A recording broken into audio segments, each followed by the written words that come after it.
Welcome in, fellow Potterheads. Tonight, beneath the starry ceiling of the Great Hall, we will be going over magical tales from the wizarding world to guide you gently into the realm of dreams.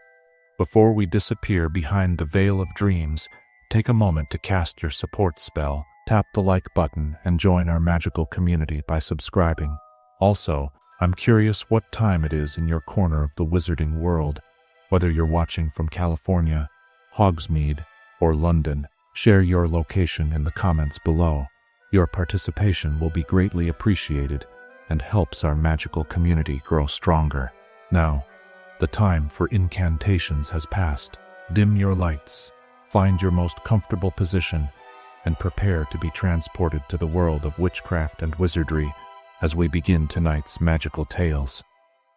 Chapter 1. The Magic of Coastal Magical Communities.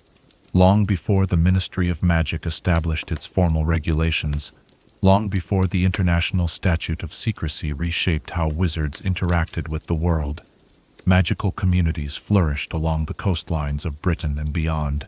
These settlements, carved from clifftops and nestled in hidden coves, represented some of the most enduring and resilient magical societies ever established.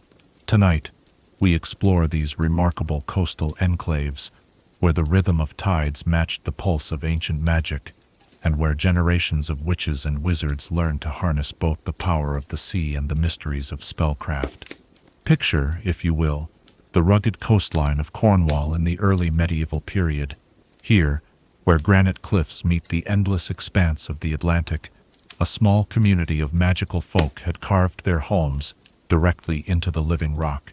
The village of Tintagil's Edge, as it came to be known, stood as a testament to the ingenuity of coastal magical architecture. The wizards who first settled here understood that proximity to large bodies of water amplified certain types of magic, particularly those connected to divination, healing, and weather manipulation. The founding families of Tintagil's Edge, the Maristones, the Saltcasters, and the Tideweavers, each brought their own magical traditions to this windswept sanctuary.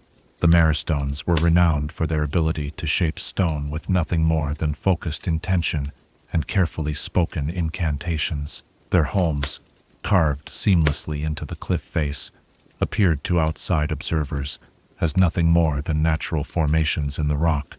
Hidden behind these stone facades were warm, comfortable dwellings that expanded far back into the earth, complete with chambers that caught and amplified the sound of the sea. The Saltcasters, true to their name, specialized in magic that drew its power from the sea itself. They were among the first wizards to discover that salt water could be enchanted to preserve not just food, but magical ingredients, and even spells themselves. Their techniques for creating ever-fresh potions and long-lasting enchantments became legendary throughout the magical communities of medieval Britain. In the depths of their cliffside laboratories, cauldrons bubbled with brews that incorporated everything from kelp and sea foam to the tears of merpeople who occasionally visited their shores. The Tideweavers possessed perhaps the most mysterious abilities of all. They claimed to read the future in the patterns of waves and the timing of tides. Their gift for prophecy was said to be unmatched, and wizards would travel from across the British Isles to consult with them about matters of great importance. The Tideweavers built their homes closest to the water's edge, in chambers that would flood during the highest tides of each month. Rather than seeing this as an inconvenience, they embraced these regular submersions as opportunities for the most powerful divination sessions. As centuries passed, Tintagil's Edge became a model for coastal magical communities throughout the world. The principles established by its founders, harmony with natural forces, architectural integration with the landscape, and specialization in sea-related magic, spread to other shorelines. Similar communities sprouted along the coasts of Scotland, Wales, and Ireland, each adapting the basic concepts to their own unique environments and magical traditions. The Scottish coastal community of Seal's Haven developed on a series of small islands connected by bridges that appeared only at low tide. The wizards here became master shipwrights, crafting vessels that could sail through both ordinary water and the more ethereal realms that existed between the magical and mundane worlds.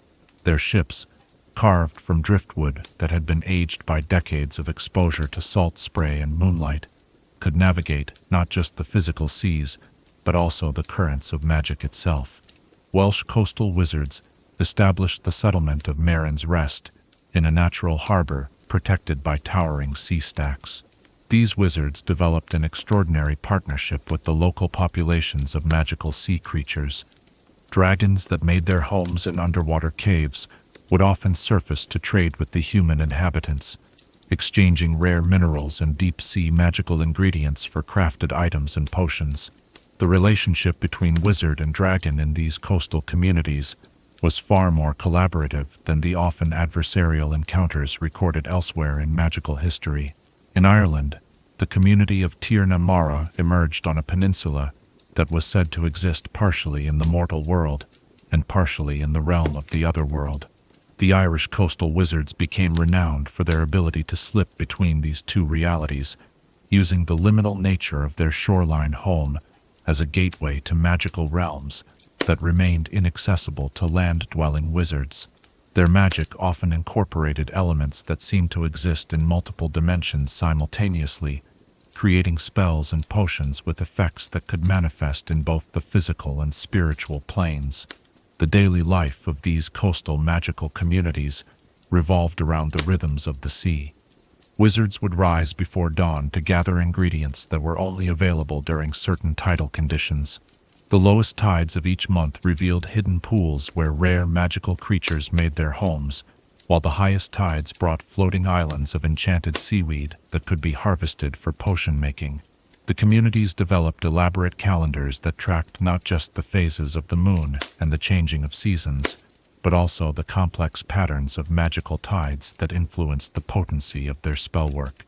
Children born into these coastal communities learned magic in ways that differed significantly from their inland counterparts. Their first lessons often involved learning to breathe underwater through magical means, not for practical swimming purposes, but because the experience of existing beneath the waves provided a unique perspective on how magic flowed through water. Young wizards would spend hours in tidal pools, learning to communicate with the small magical creatures that lived there, and developing an intuitive understanding of how magical energy moved through different densities of water. The architecture of coastal magical communities evolved to take advantage of the unique properties of their seaside locations. Homes were often built with chambers that could be flooded and drained according to the needs of their inhabitants.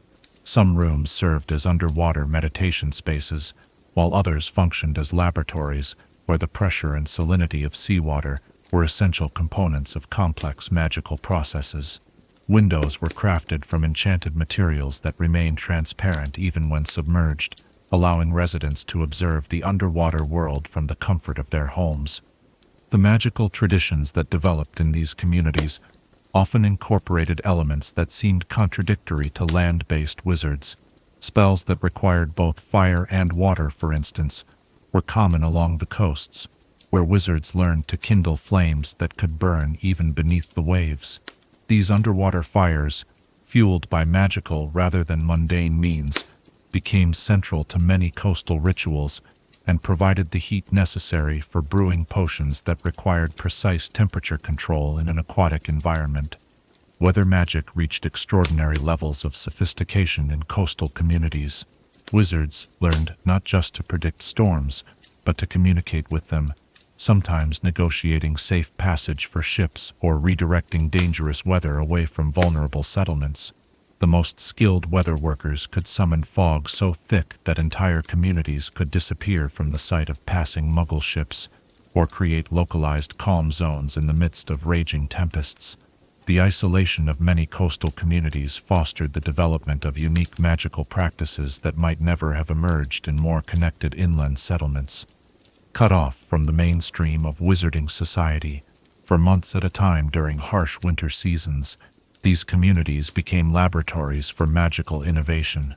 Spells that had been considered impossible elsewhere were refined and perfected in the quiet solitude of cliffside homes and island workshops. Trade between coastal magical communities developed its own rhythms and customs. Ships that could sail between the magical and mundane worlds carried not just goods, but ideas, techniques, and innovations from one settlement to another. A potion recipe developed in Cornwall might find its way to Scotland, where local ingredients would transform it into something entirely new. Magical techniques for preserving food discovered in Ireland might be adapted for preserving magical creatures in Wales. The relationship between coastal magical communities and their Muggle neighbors was often more complex than in inland areas. The sea brought both groups face to face with the same dangers and the same bounty, creating a shared understanding that transcended the usual boundaries between magical and non-magical folk. Coastal wizards became expert at providing subtle assistance during storms or dangerous fishing seasons, while maintaining the secrecy that protected both communities from unwanted attention. As the magical world became more organized and regulated, many coastal communities found themselves at odds with central authorities who had little understanding of their unique needs and traditions. The Ministry of Magic's early attempts to standardize magical education, for instance, failed to account for the ways that coastal children learned magic through direct interaction with elemental forces. Similarly, regulations designed for land-based magical practices often proved inadequate or even dangerous when applied to sea-based magic. Despite these challenges, coastal magical communities have endured and continue to thrive in the modern magical world. Their contributions to magical knowledge, particularly in the areas of weather magic, underwater spellwork, and the magical properties of sea-based ingredients, remain invaluable to the broader wizarding community. The techniques they developed for living in harmony with natural forces and for adapting magic to challenging environments continue to influence magical practice throughout the world. The legacy of these coastal communities extends far beyond their practical contributions to magical knowledge. They represent a way of understanding magic that emphasizes cooperation rather than domination, adaptation rather than control. In their approach to magic, we see reflected the qualities of the sea itself: patience, persistence, and the profound power that comes from working with natural forces rather than against them. As we drift towards sleep tonight, carried by the gentle rhythm of imagined waves against distant shores, we might reflect on the wisdom of these coastal magical communities. Their understanding that magic is most powerful when it flows in harmony with the natural world offers lessons that remain relevant to magical practitioners everywhere, regardless of whether they make their homes by the sea or deep inland. What draws you most to the idea of these coastal magical communities? Is it their harmony with the sea, their innovative magical practices, or perhaps their demonstration that magic can flourish in even the most challenging environments? Chapter 2: The Development of Self-Cooling Goblets. In the quiet workshops of ancient magical artisans, where moonlight filtered through salt-stained windows and the distant sound of waves provided a rhythmic backdrop to careful craftsmanship, one of the most elegant and enduring magical innovations slowly took shape. Tonight, we delve into the fascinating history of self-cooling goblets, vessels that revolutionized magical hospitality and became treasured heirlooms passed down through generations of wizarding families. The story of self-cooling goblets begins in the coastal workshops of Alexandria, where Greek magical artisans of the 3rd century BCE first discovered that certain combinations of enchanted metals could maintain perpetually cool temperatures. These early craftsmen, working under the patronage of the Great Library of Alexandria's magical section, were tasked with creating vessels that could preserve the potency of temperature-sensitive potions and magical draughts. What they discovered would transform not only magical craftsmanship, but the very nature of wizarding social customs. Ptolemy the goldsmith, whose workshop stood on a narrow street overlooking the Mediterranean harbor, made the first breakthrough quite by accident. While experimenting with different silver alloys infused with powdered moonstone, he noticed that a small goblet he had been working on remained cool to the touch, even when left in direct sunlight for hours. The vessel seemed to draw coolness from the very air around it, creating a gentle, persistent chill that never became uncomfortably cold, but remained perfectly refreshing. Intrigued by this phenomenon, Ptolemy began a series of careful experiments. he discovered that the cooling effect was not simply a matter of the metals used, but required a precise understanding of how magical energy flowed through different materials. The silver had to be mined during the new moon, when its natural magical conductivity was at its peak. The moonstone powder needed to be ground using pestle and mortar carved from ice that had never melted, a requirement that sent him on expeditions to the magical ice caves hidden beneath the Egyptian desert. The enchantment process itself proved to be as delicate as it was complex. The goblet had to be shaped while both metals were at precisely the same temperature, neither too hot nor too cold, but at the exact point where they could merge without losing their individual magical properties. The craftsman had to maintain perfect concentration throughout the entire process, as any wavering of focus would disrupt the delicate magical balance and result in a vessel that was merely decorative rather than functional. Word of Ptolemy's innovation spread quickly through the interconnected network of Mediterranean magical communities.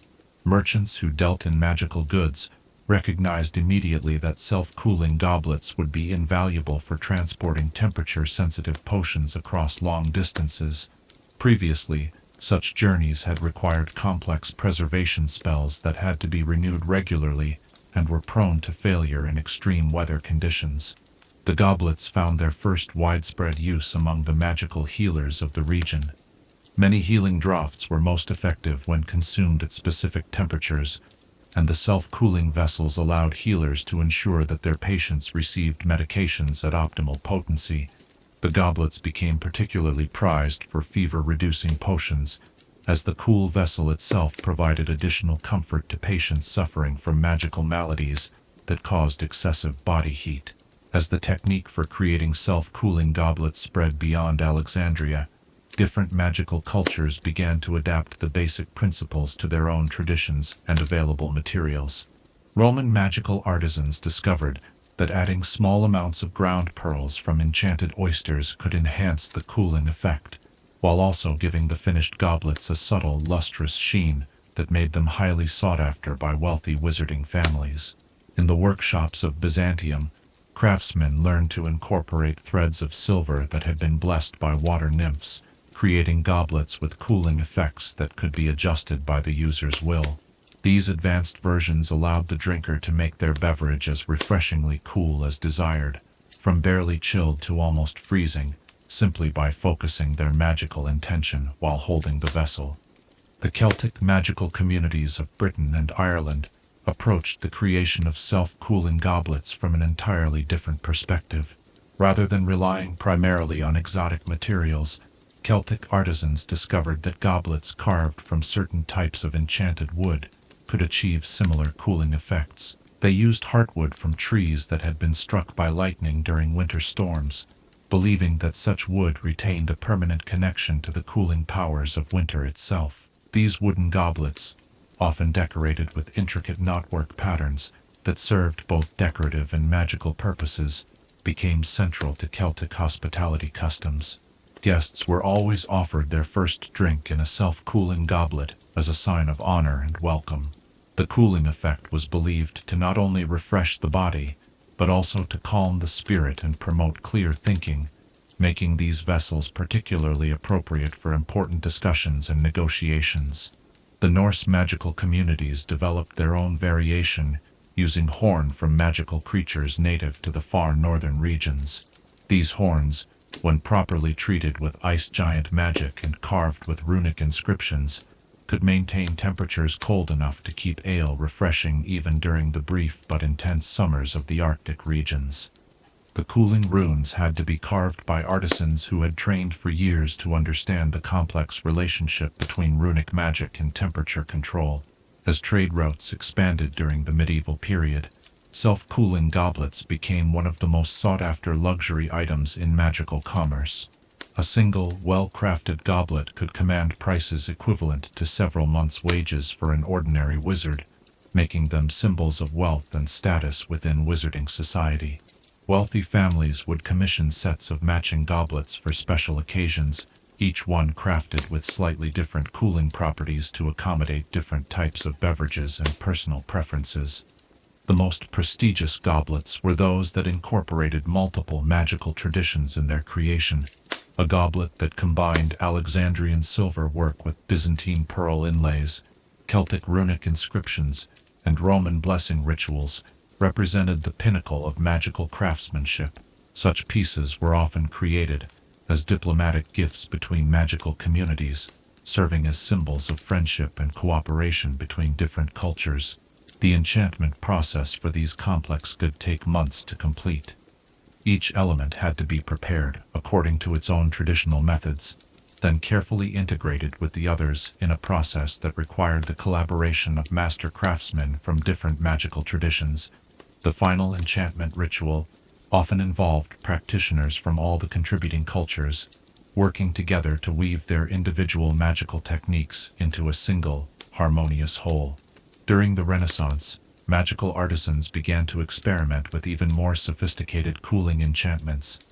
Italian wizards developed goblets that could sense the ambient temperature and adjust their cooling effect accordingly, ensuring that drinks remained at the perfect temperature regardless of weather conditions.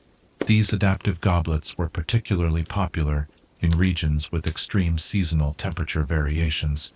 The workshops of Florence became renowned for producing goblets with multiple cooling chambers built into their stems and bases.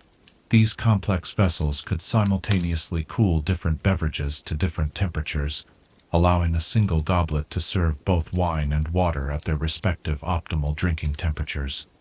The magical engineering required for such intricate temperature control represented some of the most advanced enchantment work of the period. French magical artisans of the same era focused on creating goblets with cooling effects that could be flavored with different sensations. A goblet might provide not just coolness, but a cooling effect that carried hints of mountain air, sea breeze, or winter forest. These sensory enhancements were achieved through the incorporation of magical essences captured from specific locations known for their particular atmospheric qualities. The goblets proved invaluable during the hot summers common in southern France, where magical communities often gathered for extended outdoor celebrations. The flavored cooling effects allowed hosts to provide their guests with refreshment that went beyond mere temperature control, offering a complete sensory experience that could transport the drinker to cooler, more comfortable environments, even while sitting in blazing sunshine. As magical communities became more sophisticated and interconnected, the social customs surrounding self-cooling goblets evolved into elaborate etiquette systems. The type of goblet offered to a guest conveyed subtle messages about the host's regard for them, the nature of the occasion, and the level of formality expected. Offering someone a simple cooling goblet showed basic hospitality, while presenting them with an elaborate, multi-enchanted vessel indicated high honor and respect. The most formal magical gatherings developed specific rituals around the use of self-cooling goblets. The host would personally select and present each goblet to their guests, often explaining the history and magical properties of each vessel. Guests were expected to appreciate not just the coolness of their drinks, but the craftsmanship and magical artistry of the goblets themselves. Children in wizarding families learned proper goblet etiquette as part of their basic magical education. They practiced holding the vessels correctly to maximize the cooling effect, learned to recognize different types of cooling enchantments, and studied the proper ways to express appreciation for particularly fine examples of the craft. These lessons served as introductions to the broader world of magical artistry, and helped young wizards develop the aesthetic sensibilities expected in educated magical society. The tradition of passing down family goblets from generation to generation created some of the most treasured heirlooms in wizarding culture. These vessels carried not just magical enchantments, but the accumulated history and memories of the families who had owned them. Each goblet told a story through the wear patterns on its surface, the particular way its cooling effect had been maintained and renewed over the centuries, and the occasions on which it had been used. Master craftsmen developed techniques for renewing and enhancing the cooling enchantments in antique goblets without damaging their historical integrity. These restoration specialists became highly respected figures in magical society, as they possessed the rare combination of technical skill and historical knowledge necessary to preserve these important cultural artifacts. The cooling enchantments themselves evolved over time, influenced by new discoveries in magical theory and advances in enchantment techniques. Modern self-cooling goblets incorporate stabilization spells that prevent the cooling effect from fluctuating due to external magical influences, as well as protective enchantments that prevent the goblets from being damaged by extreme temperature changes. Contemporary magical households continue to value self-cooling goblets, not just for their practical benefits, but for their connection to centuries of magical tradition and craftsmanship. These vessels represent a perfect fusion of magical innovation and artistic beauty, demonstrating how the most successful magical innovations are those that enhance daily life while maintaining connection to cultural heritage. The gentle coolness that flows from these enchanted vessels seems to carry with it echoes of all the magical communities that contributed to their development, from the sun-baked workshops of Alexandria to the frost-touched forges of the Norse lands. In their simple perfection, we see reflected the collaborative spirit that has always been at the heart of magical innovation. As you imagine the refreshing coolness of an enchanted goblet against your lips, carrying with it the essence of mountain air or sea breeze, what aspect of magical craftsmanship most appeals to you? The technical mastery required to create such vessels, or the way they transform simple acts of hospitality into expressions of artistry and care? Chapter 3. The Ancient Wizarding Villages of Cuba. Beneath the emerald canopy of Caribbean forests, where golden sunlight filters through layers of tropical leaves and the air shimmers with the heat of eternal summer, lie the remnants of some of the most extraordinary magical settlements ever established in the New World. Tonight, let us journey to the hidden valleys and secret coves of Cuba, where ancient wizarding villages flourished long before European exploration brought new magical traditions to these shores. The story of Cuban magical settlements begins with the Taino shamans, who first discovered the island's unique magical properties. These indigenous practitioners understood that Cuba sat at the convergence of powerful magical currents that flowed through the Caribbean Sea. The island's position between the Atlantic Ocean and the Gulf of Mexico created a natural focal point for marine magical energies, while its tropical climate fostered the growth of plants with extraordinary magical properties found nowhere else in the world. The village of Cueva de los Cristales, hidden deep within the Sierra Maestra Mountains, represents the pinnacle of pre-Columbian Cuban magical architecture.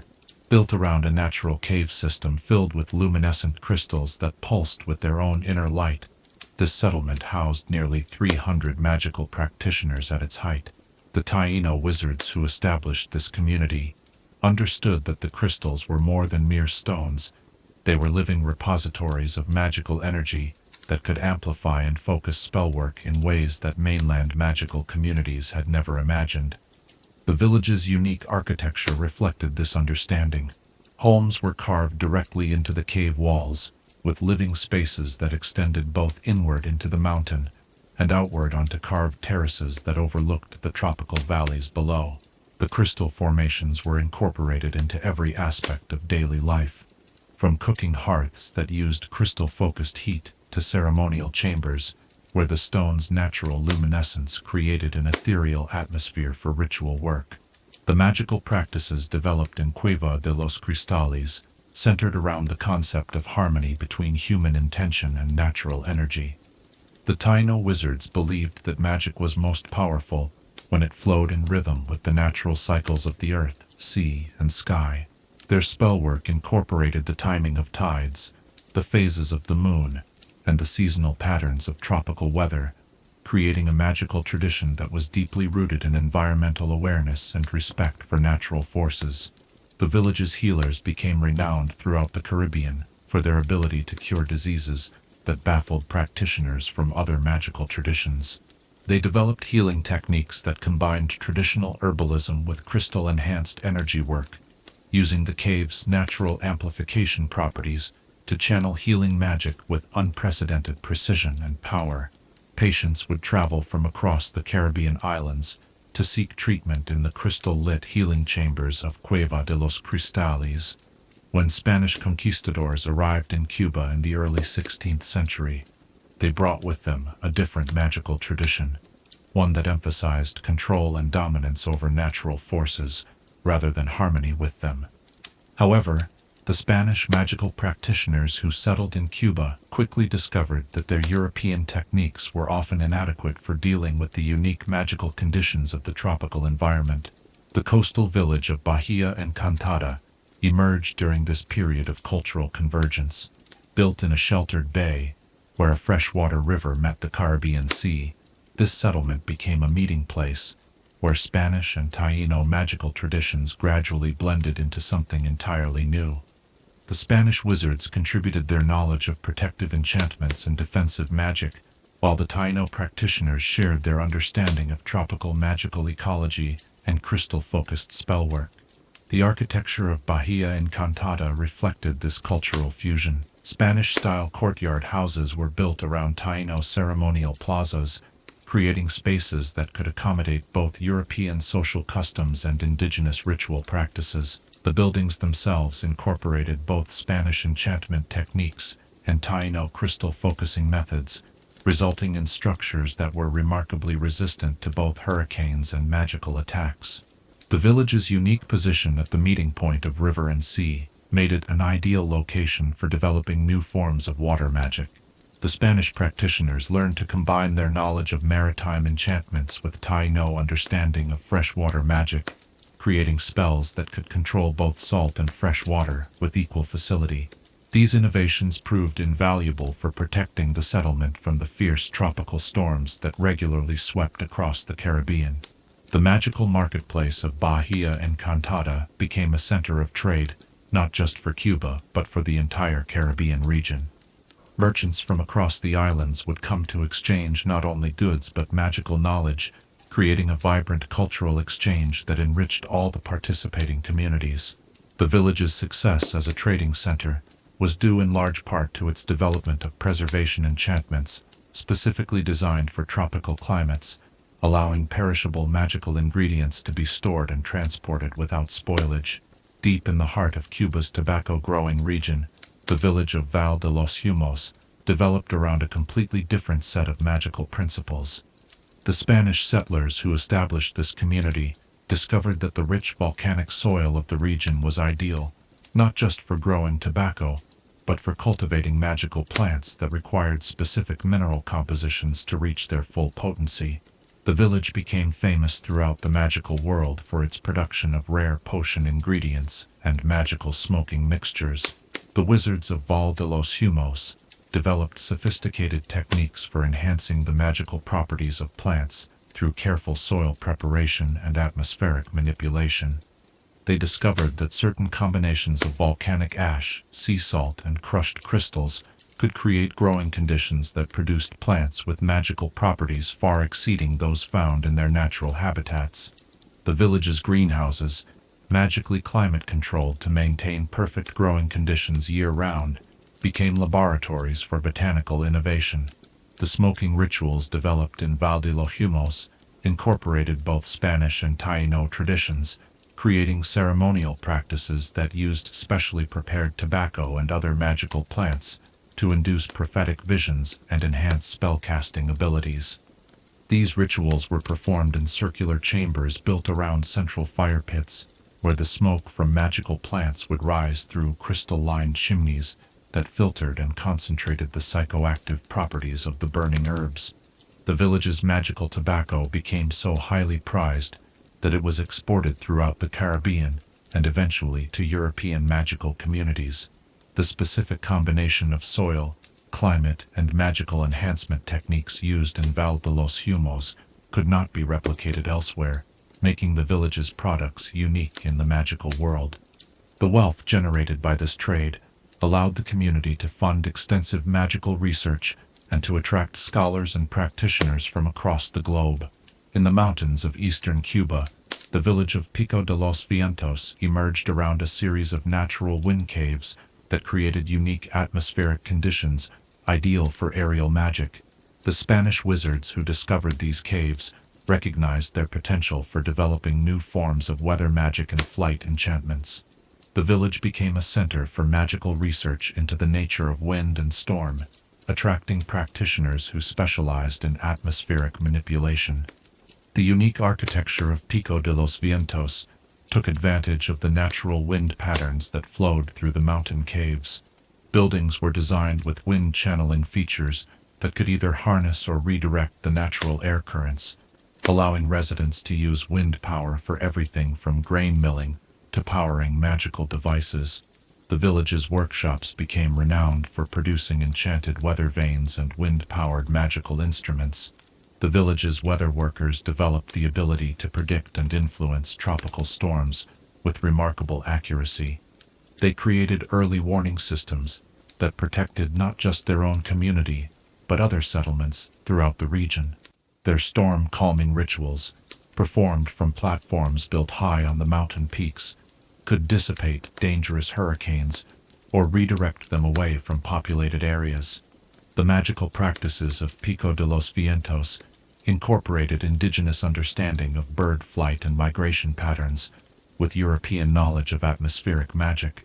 The village's practitioners learned to communicate with the large flocks of migratory birds that passed through the region, gathering information about weather patterns and distant magical events. This intelligence network made the village an important center for magical communication and news gathering. As the centuries passed, these Cuban magical villages faced numerous challenges that tested their resilience and adaptability. The increasing restrictions on magical practice imposed by Spanish colonial authorities forced many communities to adopt more secretive methods of operation. Villages had to develop new techniques for concealing their magical activities from non-magical observers while maintaining their traditional practices and community structures. The introduction of African magical traditions through the slave trade added another layer of complexity to Cuban magical culture. The African practitioners brought with them powerful spiritual traditions and magical techniques that were well suited to the tropical environment. The gradual integration of African magical practices with existing Spanish and Taino traditions created an even richer and more diverse magical culture. The village of Palma Sagrada emerged during this period of cultural integration, built around a grove of royal palm trees that had been magically enhanced by African practitioners. The settlement became a center for the development of plant-based magic that combined elements from all three cultural traditions. The village's magical gardens became living laboratories where practitioners from different backgrounds worked together to develop new techniques for enhancing plant growth and magical potency. The revolutionary period of the late 18th and early 19th centuries brought new challenges to Cuba's magical communities. The political upheaval and social changes of this era forced many villages to relocate or reorganize their structures. Some communities chose to retreat deeper into the island's interior, while others adapted by developing stronger connections with non-magical Cuban society. The village of Refugio de la Revolución was established during this period by magical practitioners who supported the independence movement. The settlement served as a safe haven for magical refugees and as a base for practitioners who used their abilities to support the revolutionary cause. The village's location in the remote swamplands of central Cuba provided natural protection, while its magical defenses made it virtually invisible to colonial authorities. The modern era has brought both opportunities and challenges to Cuba's magical communities. The island's political isolation has preserved many traditional magical practices that might otherwise have been lost to modernization. However, the same isolation has also limited contact with the broader international magical community, creating both benefits and drawbacks for the preservation of Cuban magical culture. Today, the descendants of these ancient villages continue to practice their unique blend of magical traditions. The techniques developed over centuries of cultural exchange and adaptation have created a magical culture that is distinctly Cuban, while remaining connected to its diverse historical roots. The village communities, though smaller and more scattered than in their historical peak, continue to serve as guardians of this unique magical heritage. The legacy of Cuba's ancient wizarding villages extends far beyond their immediate geographical boundaries. The magical innovations developed in these communities from crystal-focused spellwork to tropical botanical magic, have influenced magical practice throughout the Caribbean and beyond. The village's demonstration that different magical traditions can not only coexist, but create something greater through their interaction, continues to serve as a model for magical communities around the world. In the gentle rustling of palm fronds and the distant sound of waves against coral shores, we can still hear echoes of the magic that once flourished in these remarkable communities. Their story reminds us that magic, like culture itself, grows strongest when it remains rooted in place, while remaining open to the influences and contributions of diverse traditions. As you drift towards sleep tonight, perhaps carried by the warm trade winds that still blow across the Caribbean, what aspect of these Cuban magical villages speaks most deeply to you? Their harmonious relationship with the natural environment, their successful blending of diverse cultural traditions, or their demonstration that isolation can sometimes preserve what connection might otherwise lose. Chapter 4. The different types of magical records. In the hushed silence of ancient libraries, where dust motes dance in shafts of filtered sunlight, and the air carries the scent of aged parchment and binding glue, lie countless volumes that chronicle the history of magic itself. Tonight, we explore the fascinating world of magical record-keeping, where the simple act of preserving information has evolved into an art form that bridges the gap between mundane documentation and mystical practice. The earliest magical records were not books at all, but living documents that changed and evolved as the events they described continued to unfold. These chronicle stones, carved by Celtic druids in the mists of prehistory, were imbued with the essence of the events they recorded. A battle carved into such a stone would continue to play out in miniature across its surface, allowing future generations to witness historical events as if they were happening in real time. The druids who created these chronicle stones understood that memory itself was a form of magic, and that the act of recording events could influence how those events were remembered and understood. They developed techniques for embedding not just facts into their stones, but emotions, sensations, and even the weather conditions that prevailed during significant moments. A chronicle stone, recording a great victory, might emanate feelings of triumph and courage, while one documenting a tragic loss could evoke the sorrow and determination that followed. The creation of chronicle stones required a deep understanding of both stonework and memory magic. The druids would fast for days before beginning their work, purifying their minds and spirits to ensure that their own biases and emotions did not contaminate the record they were creating. The carving process itself was a form of meditation, with each stroke of the chisel accompanied by specific incantations designed to bind the essence of the event being recorded into the very structure of the stone. As magical societies became more complex and literate, the need for more detailed and accessible records led to the development of enchanted manuscripts. These books, created by monastic scribes who combined traditional bookmaking techniques with carefully applied magical enhancements, represented a revolutionary advance in magical record-keeping. Unlike chronicle stones, which required magical sensitivity to read properly, enchanted manuscripts could be understood by any literate wizard, while still retaining magical properties that made them far superior to ordinary books. The scriptorium of the Abbey of St. Bede the Illuminator became the premier center for creating enchanted manuscripts during the early medieval period. The monks who worked there developed techniques for creating books that could update themselves with new information, cross-reference related topics automatically, and even translate their contents into different languages, depending on the reader's needs. These innovations made it possible for magical knowledge to be preserved and transmitted across cultural and linguistic boundaries with unprecedented accuracy.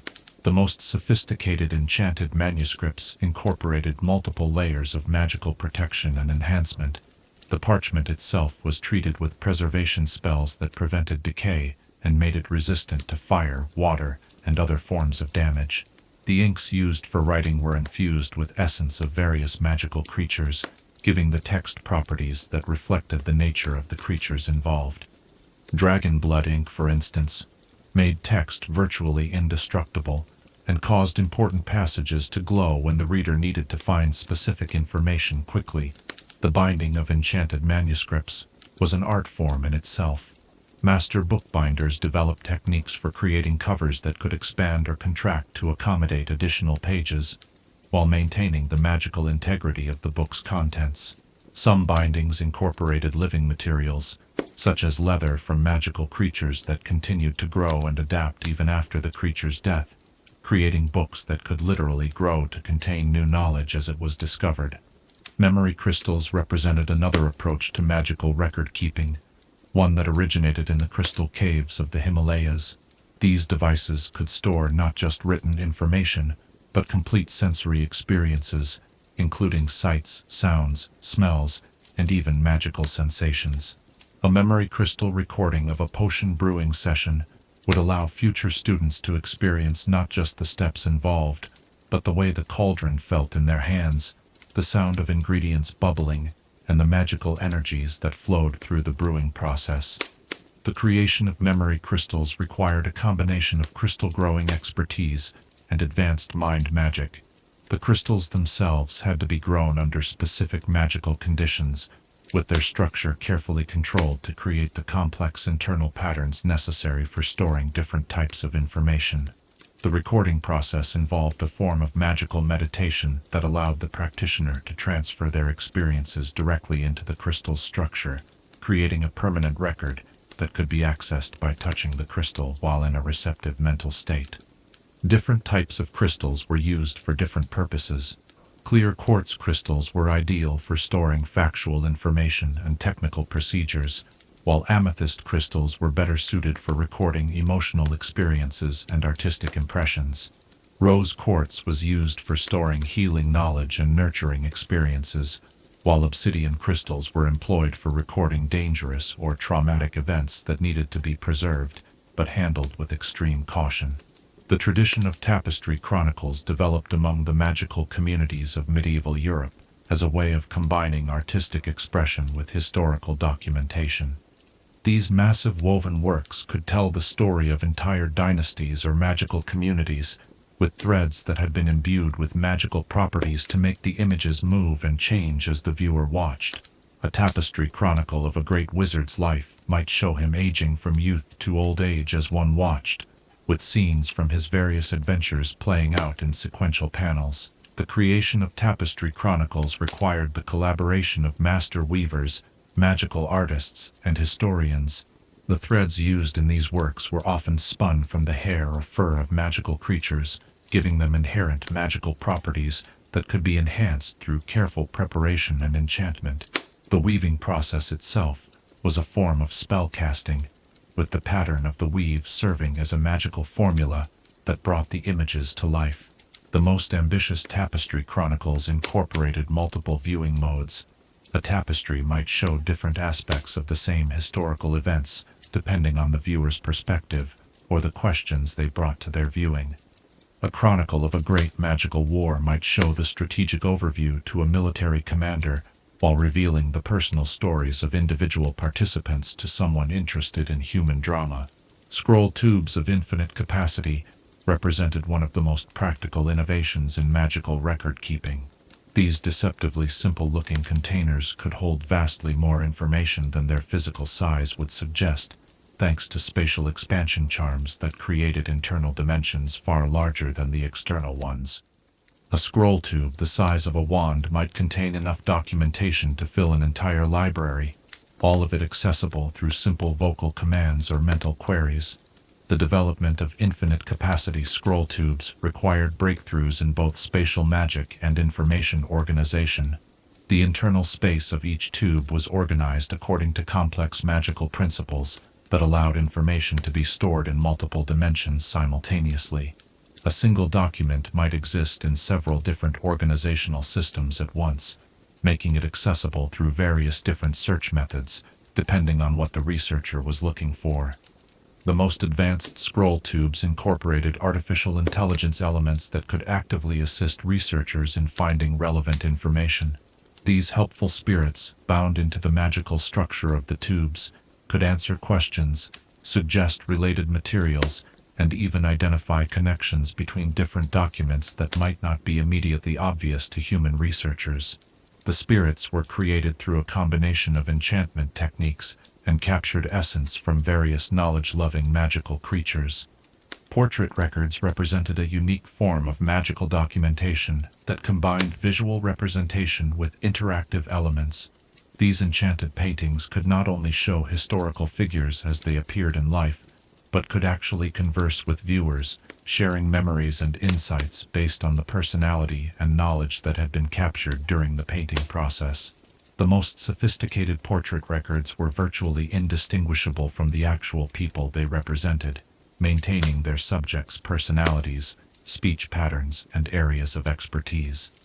The creation of portrait records required extraordinary skill in both artistic technique and consciousness magic.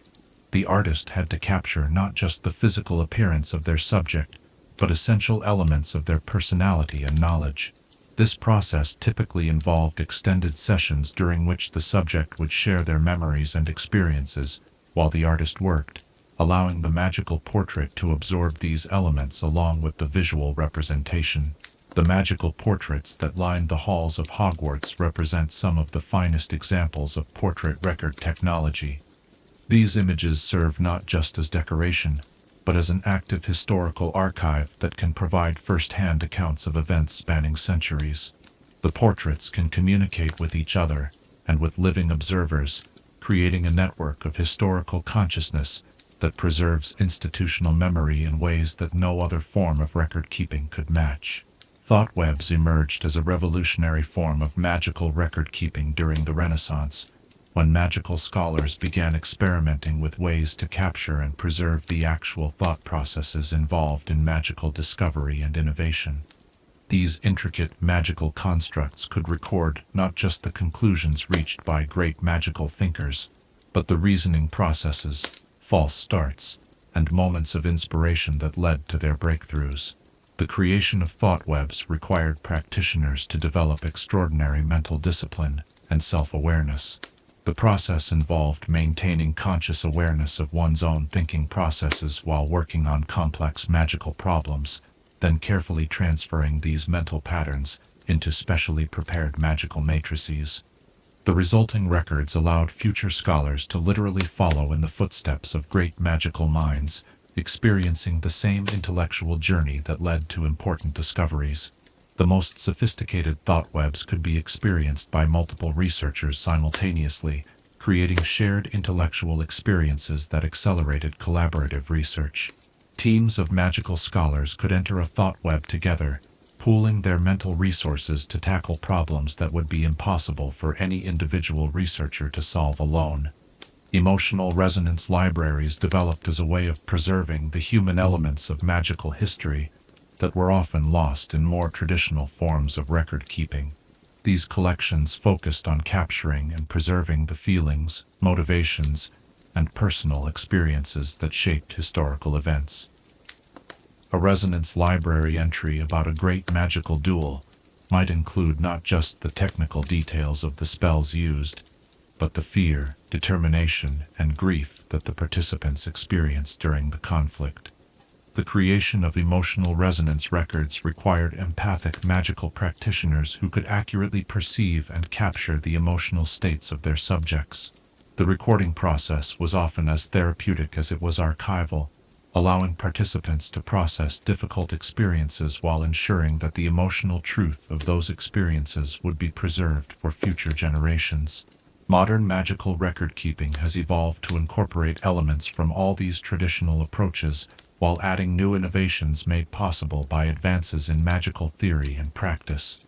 Contemporary magical archives use combination systems that might include enchanted manuscripts for detailed technical information, memory crystals for experiential learning, and thought webs for preserving research methodologies, all organized and cross-referenced by artificial intelligence systems that can help researchers navigate the vast amounts of available information.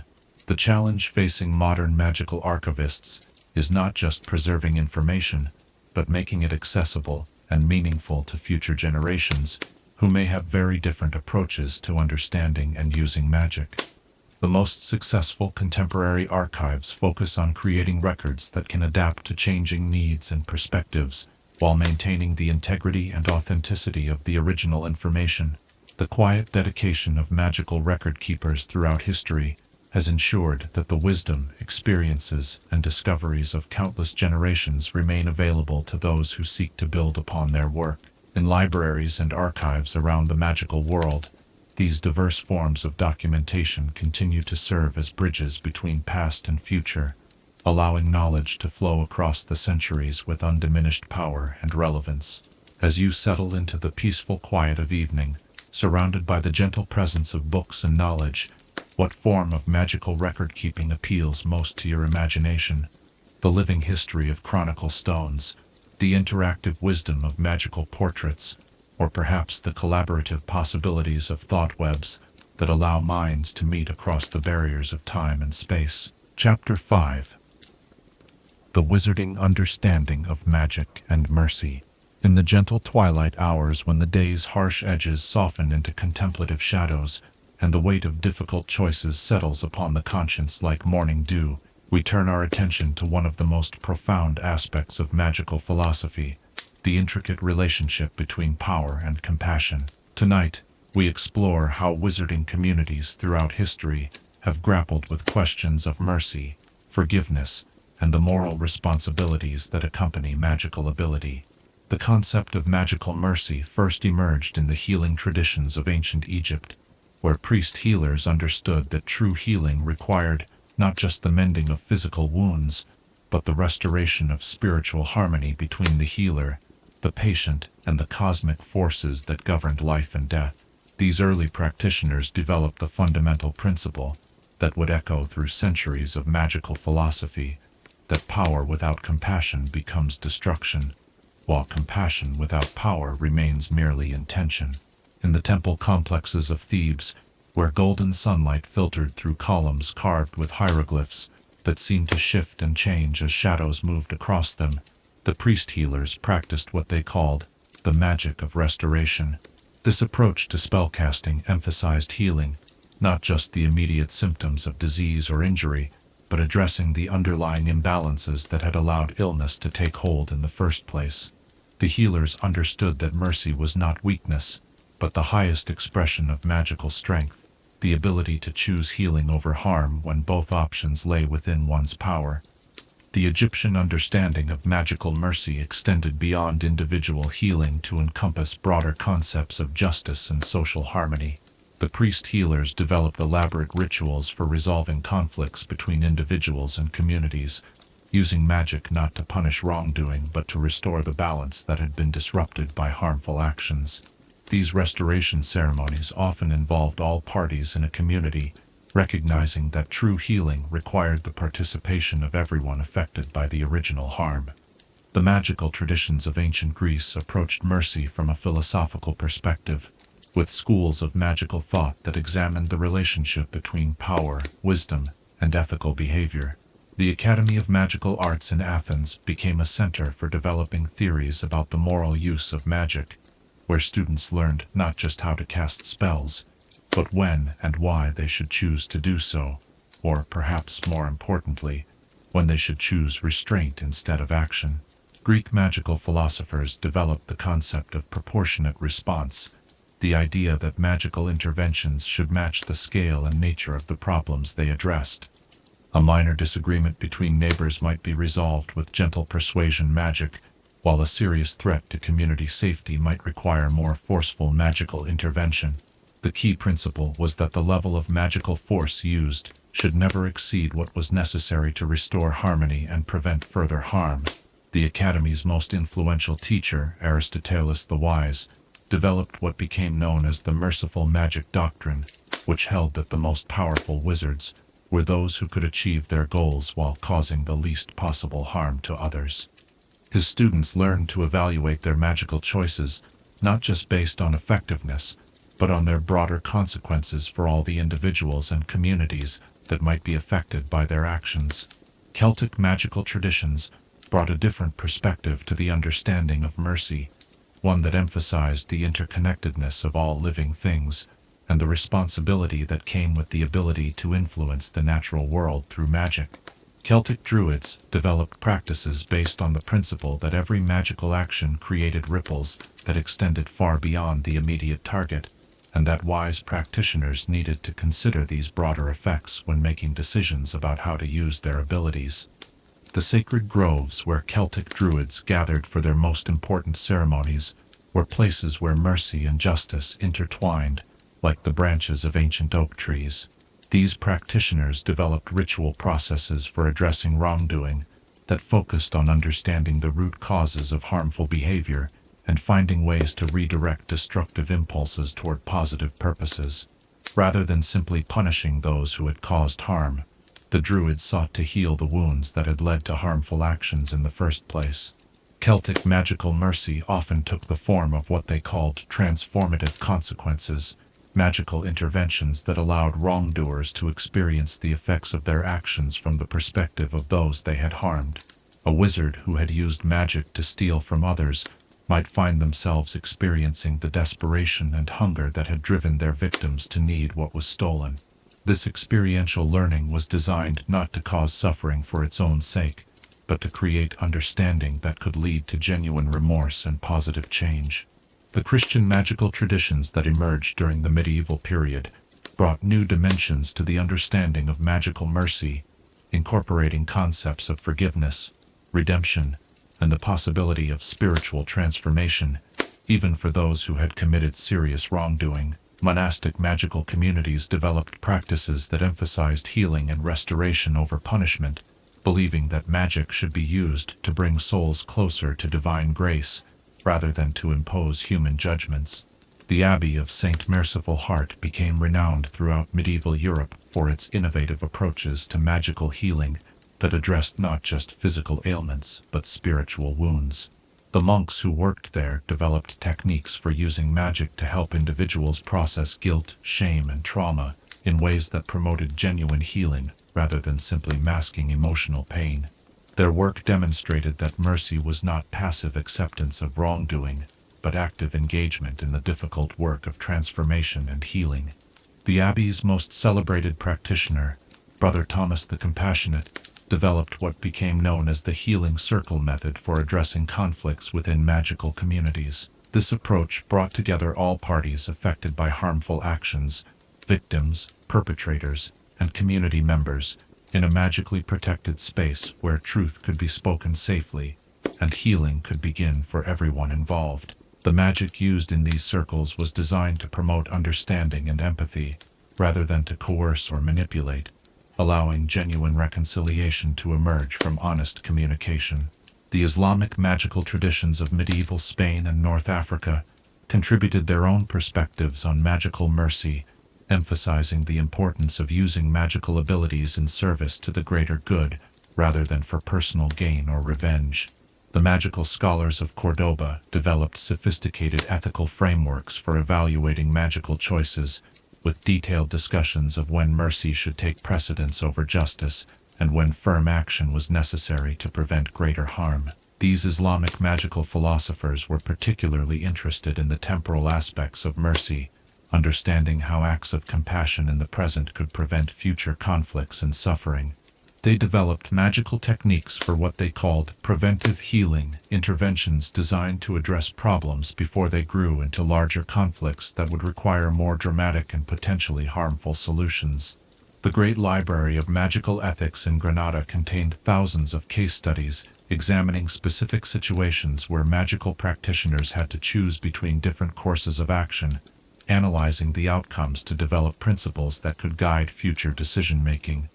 These studies revealed the complexity of magical mercy, showing how the same action might be merciful in one context and harmful in another, depending on the specific circumstances and the long-term consequences for all involved.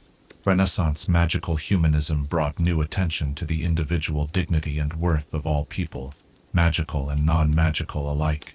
This movement emphasized that true magical mercy required recognizing the inherent value of every person and working to create conditions where all individuals could flourish rather than merely survive. Magical practitioners began to see their abilities not as privileges that set them apart from others, but as responsibilities to serve the common good. The Florence Academy of Magical Arts became a center for developing what they called constructive magic, spellwork designed to build up individuals and communities rather than to tear down enemies or competitors. Students learned to approach conflicts with creativity and imagination, seeking solutions that could benefit all parties rather than simply ensuring victory for themselves or their allies. The Academy's most influential graduate, Lorenzo the Builder, spent his career developing magical techniques for conflict resolution that became models for diplomatic relations between magical communities throughout Europe. His approach emphasized understanding the underlying needs and fears that drove conflicts, then using magic to create conditions where those needs could be met without harming others. The Enlightenment period brought systematic study to questions of magical ethics, with scholars attempting to develop universal principles that could guide magical practitioners regardless of their cultural background or specific magical traditions.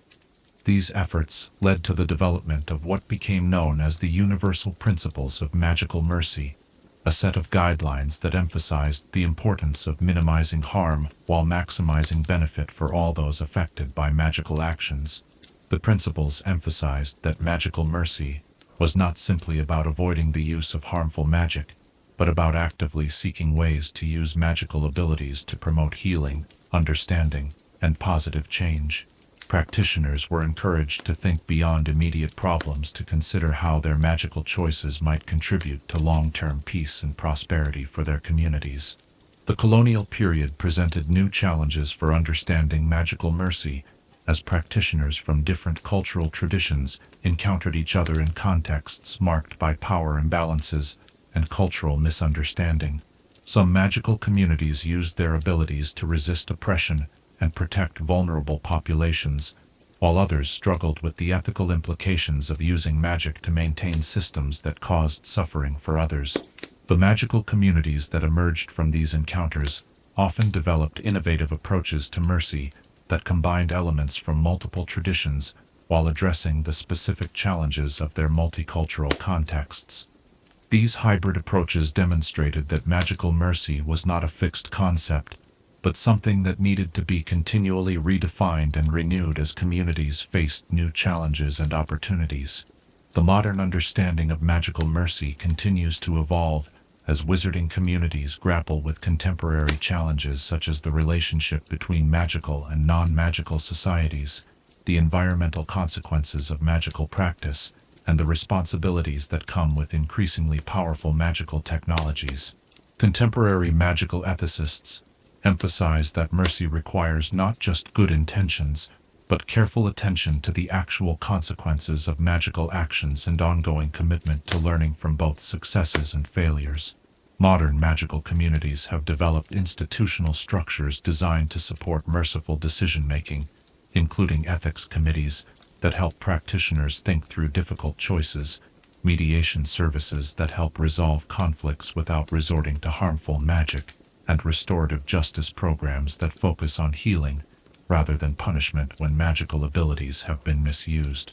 The integration of psychological understanding with magical practice has led to new approaches to magical mercy that recognize the complexity of human motivation and the importance of addressing underlying emotional and spiritual needs rather than simply responding to surface behaviors. This holistic approach to magical mercy acknowledges that true healing often requires time, patience, and sustained commitment, rather than quick magical fixes. The tradition of magical mercy continues to face challenges in contemporary practice, particularly when dealing with individuals or groups who show no interest in reconciliation or positive change.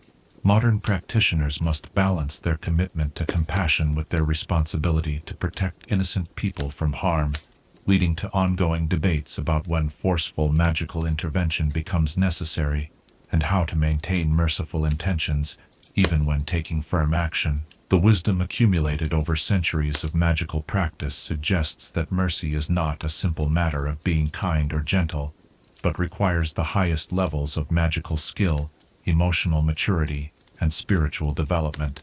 The most merciful practitioners are often those who have faced their own capacity for both good and evil, and who understand that the choice between compassion and cruelty is one that must be made anew in each moment and each situation. In the quiet moments when we reflect on our own choices and their consequences, we can appreciate the profound challenge that magical mercy presents to all who possess the power to influence the world around them. The commitment to use power in service of healing and restoration rather than dominance and control represents one of the highest aspirations of magical practice. As you rest in the gentle embrace of evening quiet, perhaps you might consider what magical mercy means in your own life. Not necessarily the mercy of spells and enchantments, but the everyday magic of choosing understanding over judgment, healing over harm, and hope over despair in the countless small decisions that shape our relationships with others. Chapter 6. The Magic of Ancient Malta.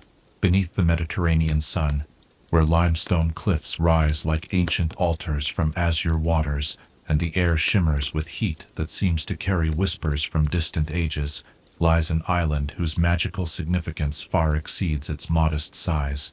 Tonight, we journey to the enchanted archipelago of Malta, where prehistoric temples older than Stonehenge once channeled earth energies through carved stone, and where generations of magical practitioners have woven their spells into the very foundations of this remarkable island. The magical history of Malta begins in the mists of prehistory, when the first temple builders arrived on these limestone islands and recognized their extraordinary properties. The Maltese islands sit at a unique convergence of Mediterranean magical currents, where the ancient energy lines that crisscross the sea floor emerge onto land and create focal points of concentrated magical power. The prehistoric inhabitants of Malta understood these forces intuitively, constructing their megalithic temples not simply as places of worship, but as instruments for channeling and amplifying the natural magical energies of the islands.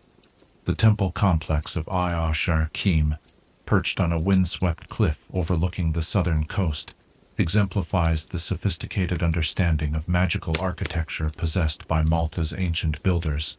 The massive limestone blocks that form the temple walls were not simply quarried and assembled, but were carefully selected for their resonant properties and positioned according to complex magical calculations, took into account the movement of celestial bodies, the flow of underground water, and the natural energy currents that pulse through the island's bedrock. Within the temple's inner chambers, the ancient magical practitioners of Malta developed rituals that combined astronomy, geology, and what we might now recognize as early forms of transfiguration magic. The temple's famous oracle holes, precisely carved openings in the stone walls, were designed to focus sound and magical energy in ways that allowed practitioners to communicate with spiritual forces and to channel healing energies through the temple's structure into the surrounding landscape. The magical practices developed at Ayar Kim and other Maltese temples were fundamentally different from those that emerged in other ancient civilizations. Rather than seeking to dominate or control natural forces, the Maltese practitioners worked to harmonize human consciousness with the Earth's natural energies. Their magic was collaborative rather than commanding, seeking to become conduits for natural power rather than its masters. The temple builders developed sophisticated techniques for stone magic that would influence Mediterranean magical practices for millennia. They discovered that limestone, when properly prepared and positioned, could store and slowly release magical energy over long periods of time.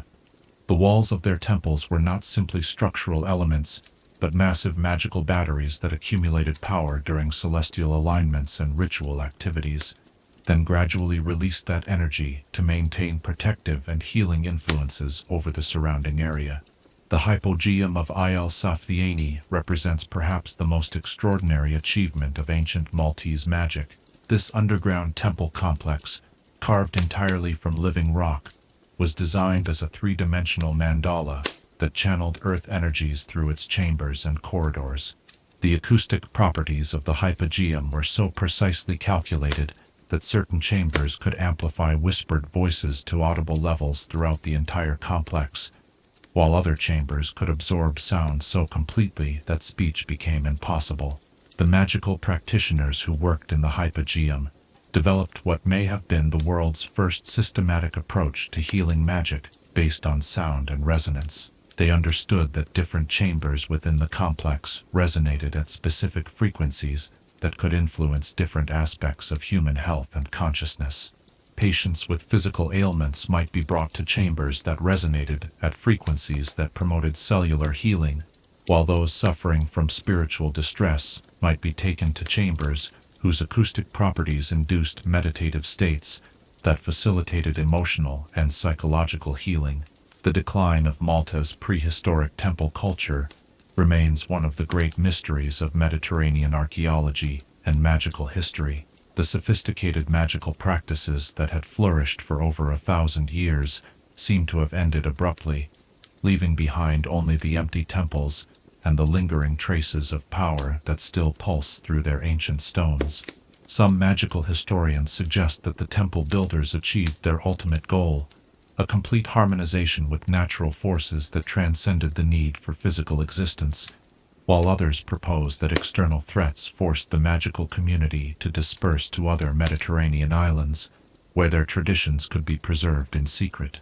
The Phoenician traders who settled in Malta around 750 BCE brought with them a different approach to magic, one that emphasized commerce, navigation, and the practical applications of magical knowledge to maritime activities.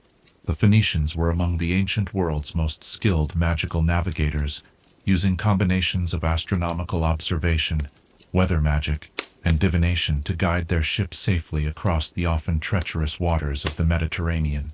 The Phoenician magical practices in Malta centered around the harbor temples they built in what is now Valletta's Grand Harbor. These temples served not only as places of worship, but as centers for magical education, where young navigators learned to read weather patterns, interpret the behavior of seabirds, and use scrying techniques to locate safe harbors and favorable winds.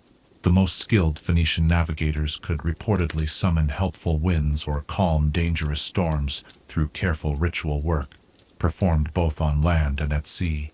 The Phoenicians also developed sophisticated techniques for protecting their ships and cargoes from both natural disasters and human threats. Their vessels were often equipped with magical talismans carved from Maltese limestone and charged with protective energies drawn from the island's ancient temple sites. These protective devices could deflect hostile magic, provide warnings of approaching danger, and even render ships temporarily invisible to enemies under certain conditions. When the Romans conquered Malta in 218 BCE, they brought their own magical traditions to the island, while showing remarkable respect for the ancient power sites they found there. Roman magical practitioners were quick to recognize the extraordinary properties of Malta's prehistoric temples and began incorporating visits to these sites into their own spiritual and magical practices. The Romans developed what they called heritage magic, techniques for drawing upon the accumulated power of ancient sacred sites, while respecting the traditions of their original builders. The Roman period saw the development of Malta's first formal magical schools, institutions that combined Roman organizational methods with the ancient wisdom preserved in the island's temples and the maritime magical knowledge contributed by Phoenician settlers. These schools became renowned throughout the Roman Empire for their innovative approaches to magical education, particularly their emphasis on practical applications of magical theory and their integration of multiple cultural magical traditions. The most famous of these schools, the Collegium Magicum Melitense, was established in a complex of buildings that incorporated elements from Phoenician harbor temples and Roman educational architecture, while maintaining careful alignments with the prehistoric temple sites.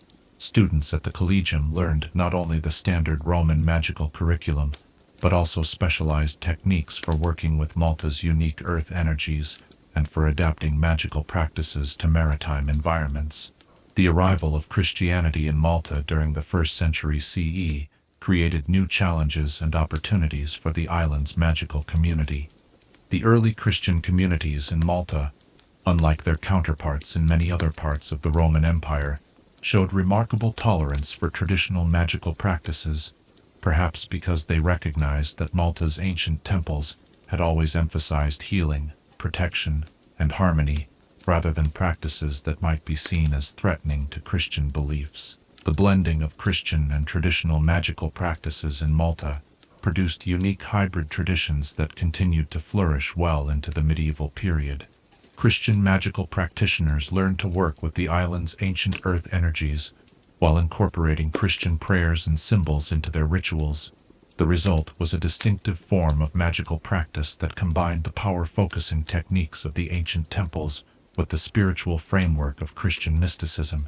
The medieval period brought new influences to Maltese magic with the arrival of Arab settlers who introduced Islamic magical traditions and knowledge of magical practices from other parts of the Mediterranean and beyond. The Arabs were particularly interested in Malta's astronomical observation sites, recognizing that the island's position and ancient observatories made it an ideal location for advanced astrological and astronomical magical work. Arab magical scholars established observatories on Malta that became centers for developing new techniques in predictive magic and celestial spellwork. These scholars were among the first to systematically document the relationship between Malta's ancient temples and astronomical phenomena, producing detailed charts that showed how the temple's alignments could be used to predict and enhance various types of magical workings based on planetary positions and stellar configurations. The arrival of the Knights of St. John in 1530 brought another layer of magical tradition to Malta. The knights, many of whom were accomplished magical practitioners, in addition to their military and religious roles, recognized Malta's strategic importance, not only for controlling Mediterranean shipping routes, but also for its unique magical properties. The knights established Malta as a center for developing new forms of protective and defensive magic, techniques that would prove crucial in their ongoing conflicts with Ottoman forces. The knights built their magical practices around the concept of fortress magic, comprehensive protective systems that combined physical fortifications with magical barriers and early warning systems. The massive fortifications they constructed around Malta's harbors were enhanced with magical elements that could deflect hostile spells, provide advance warning of approaching enemies, and even influence weather conditions to make invasion attempts more difficult. The Great Siege of Malta in 1565 became a legendary test of the knights' magical defenses. Contemporary accounts, carefully preserved in the Order's archives, describe how the knights' magical practitioners worked alongside their military commanders to coordinate defensive spells with conventional tactics. The successful defense of Malta was attributed not only to superior military strategy and the courage of the defenders, but also to the effective integration of magical and mundane defensive techniques. The knights also established Malta as a center for developing healing magic, building the Great Hospital of the Order into one of Europe's most advanced centers for magical medical treatment. The hospital's practitioners combined traditional European healing magic with techniques learned from Arab and Byzantine medical traditions, creating innovative approaches to treating both magical and mundane ailments. The Baroque period saw a flowering of Maltese magical arts, as the knights' wealth and connections brought magical scholars and practitioners from across Europe to study and work on the island. The magnificent churches and palaces built during this period incorporated subtle but sophisticated magical elements designed to enhance the spiritual and aesthetic effects of the architecture, while providing practical benefits such as improved acoustics, climate control, and protection from natural disasters. The 18th century brought new challenges to Malta's magical community as Enlightenment rationalism began to question traditional magical practices, while simultaneously encouraging more systematic study of magical phenomena. Maltese magical scholars were among the first to begin documenting and analyzing their island's magical traditions using modern scientific methods, producing detailed studies of the relationship between geological formations, electromagnetic fields, and magical energy flows. The French occupation of Malta in 1798 and the subsequent British colonial period created significant disruptions in the island's magical traditions. Many of the knights' magical archives were scattered or destroyed, while British colonial administrators often viewed traditional magical practices with suspicion. However, the resilience of Malta's magical community and the deep roots of magical tradition in the island's landscape ensured that essential knowledge and practices were preserved through these difficult periods. The 19th and 20th centuries saw efforts to revive and systematize Malta's magical traditions while adapting them to modern conditions. Maltese magical practitioners worked to document the knowledge that had been transmitted orally through generations of traditional healers and cunning folk, creating written records that could preserve this wisdom for future generations while making it accessible to contemporary practitioners. Modern Malta continues to be recognized by the international magical community as a site of extraordinary power and historical significance. The island's prehistoric temples remain active centers for magical work, while contemporary practitioners continue to develop new applications for the ancient techniques of stone magic and earth energy manipulation that were pioneered by Malta's earliest magical inhabitants. The ongoing archaeological work at Malta's temple sites continues to reveal new insights into the sophisticated magical practices of the island's ancient inhabitants. Recent discoveries have uncovered evidence of complex ritual cycles that spanned multiple generations, suggesting that Malta's prehistoric magical community possessed an understanding of long-term magical planning and energy management that surpasses many contemporary approaches. The legacy of Malta's magical tradition extends far beyond the island's shores, influencing magical practice throughout the Mediterranean and beyond. The techniques for working with earth energies developed in Malta's temples have been adapted for use at sacred sites around the world, while the island's approach to integrating multiple magical traditions continues to serve as a model for multicultural magical communities. In the gentle sound of waves against limestone cliffs and the whisper of wind through ancient temple chambers, Malta's magical heritage continues to speak to those who have ears to hear. The island's demonstration that power is most effective when it works in harmony with natural forces, rather than against them, offers timeless wisdom for practitioners seeking to develop their own relationships with the deeper currents of magical energy that flow through our world. As you rest tonight in the peaceful quiet that follows our exploration of Malta's magical wonders, what aspect of the island's long magical tradition resonates most deeply with your own understanding?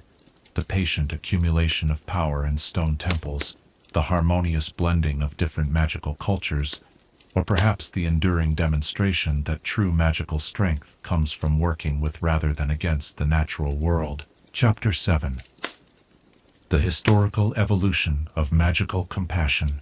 In the candle-lit chambers where ancient healers tended to the wounded and weary, where gentle hands channeled power not to harm but to heal, we find the golden thread that weaves through magical history, the evolution of compassion, as both a driving force and a guiding principle in the development of magical arts. Tonight, we trace this luminous path through time, exploring how the understanding and practice of magical compassion has grown and deepened across cultures and centuries. The earliest expressions of magical compassion can be found in the healing caves of prehistoric shamans, where firelight danced across painted walls, depicting the eternal struggle between suffering and relief. These ancient practitioners understood instinctively that magic wielded without compassion was mere manipulation, while compassion without magical power remained only good intention. In the depths of these sacred caves, where the boundary between the physical and spiritual worlds grew thin, shamans developed the first systematic approaches to healing magic that would echo through millennia of magical practice. The cave paintings of Lascaux and Altamira, viewed through magically enhanced perception, reveal intricate diagrams showing how healing energy could be channeled through human touch, breath, and focused intention.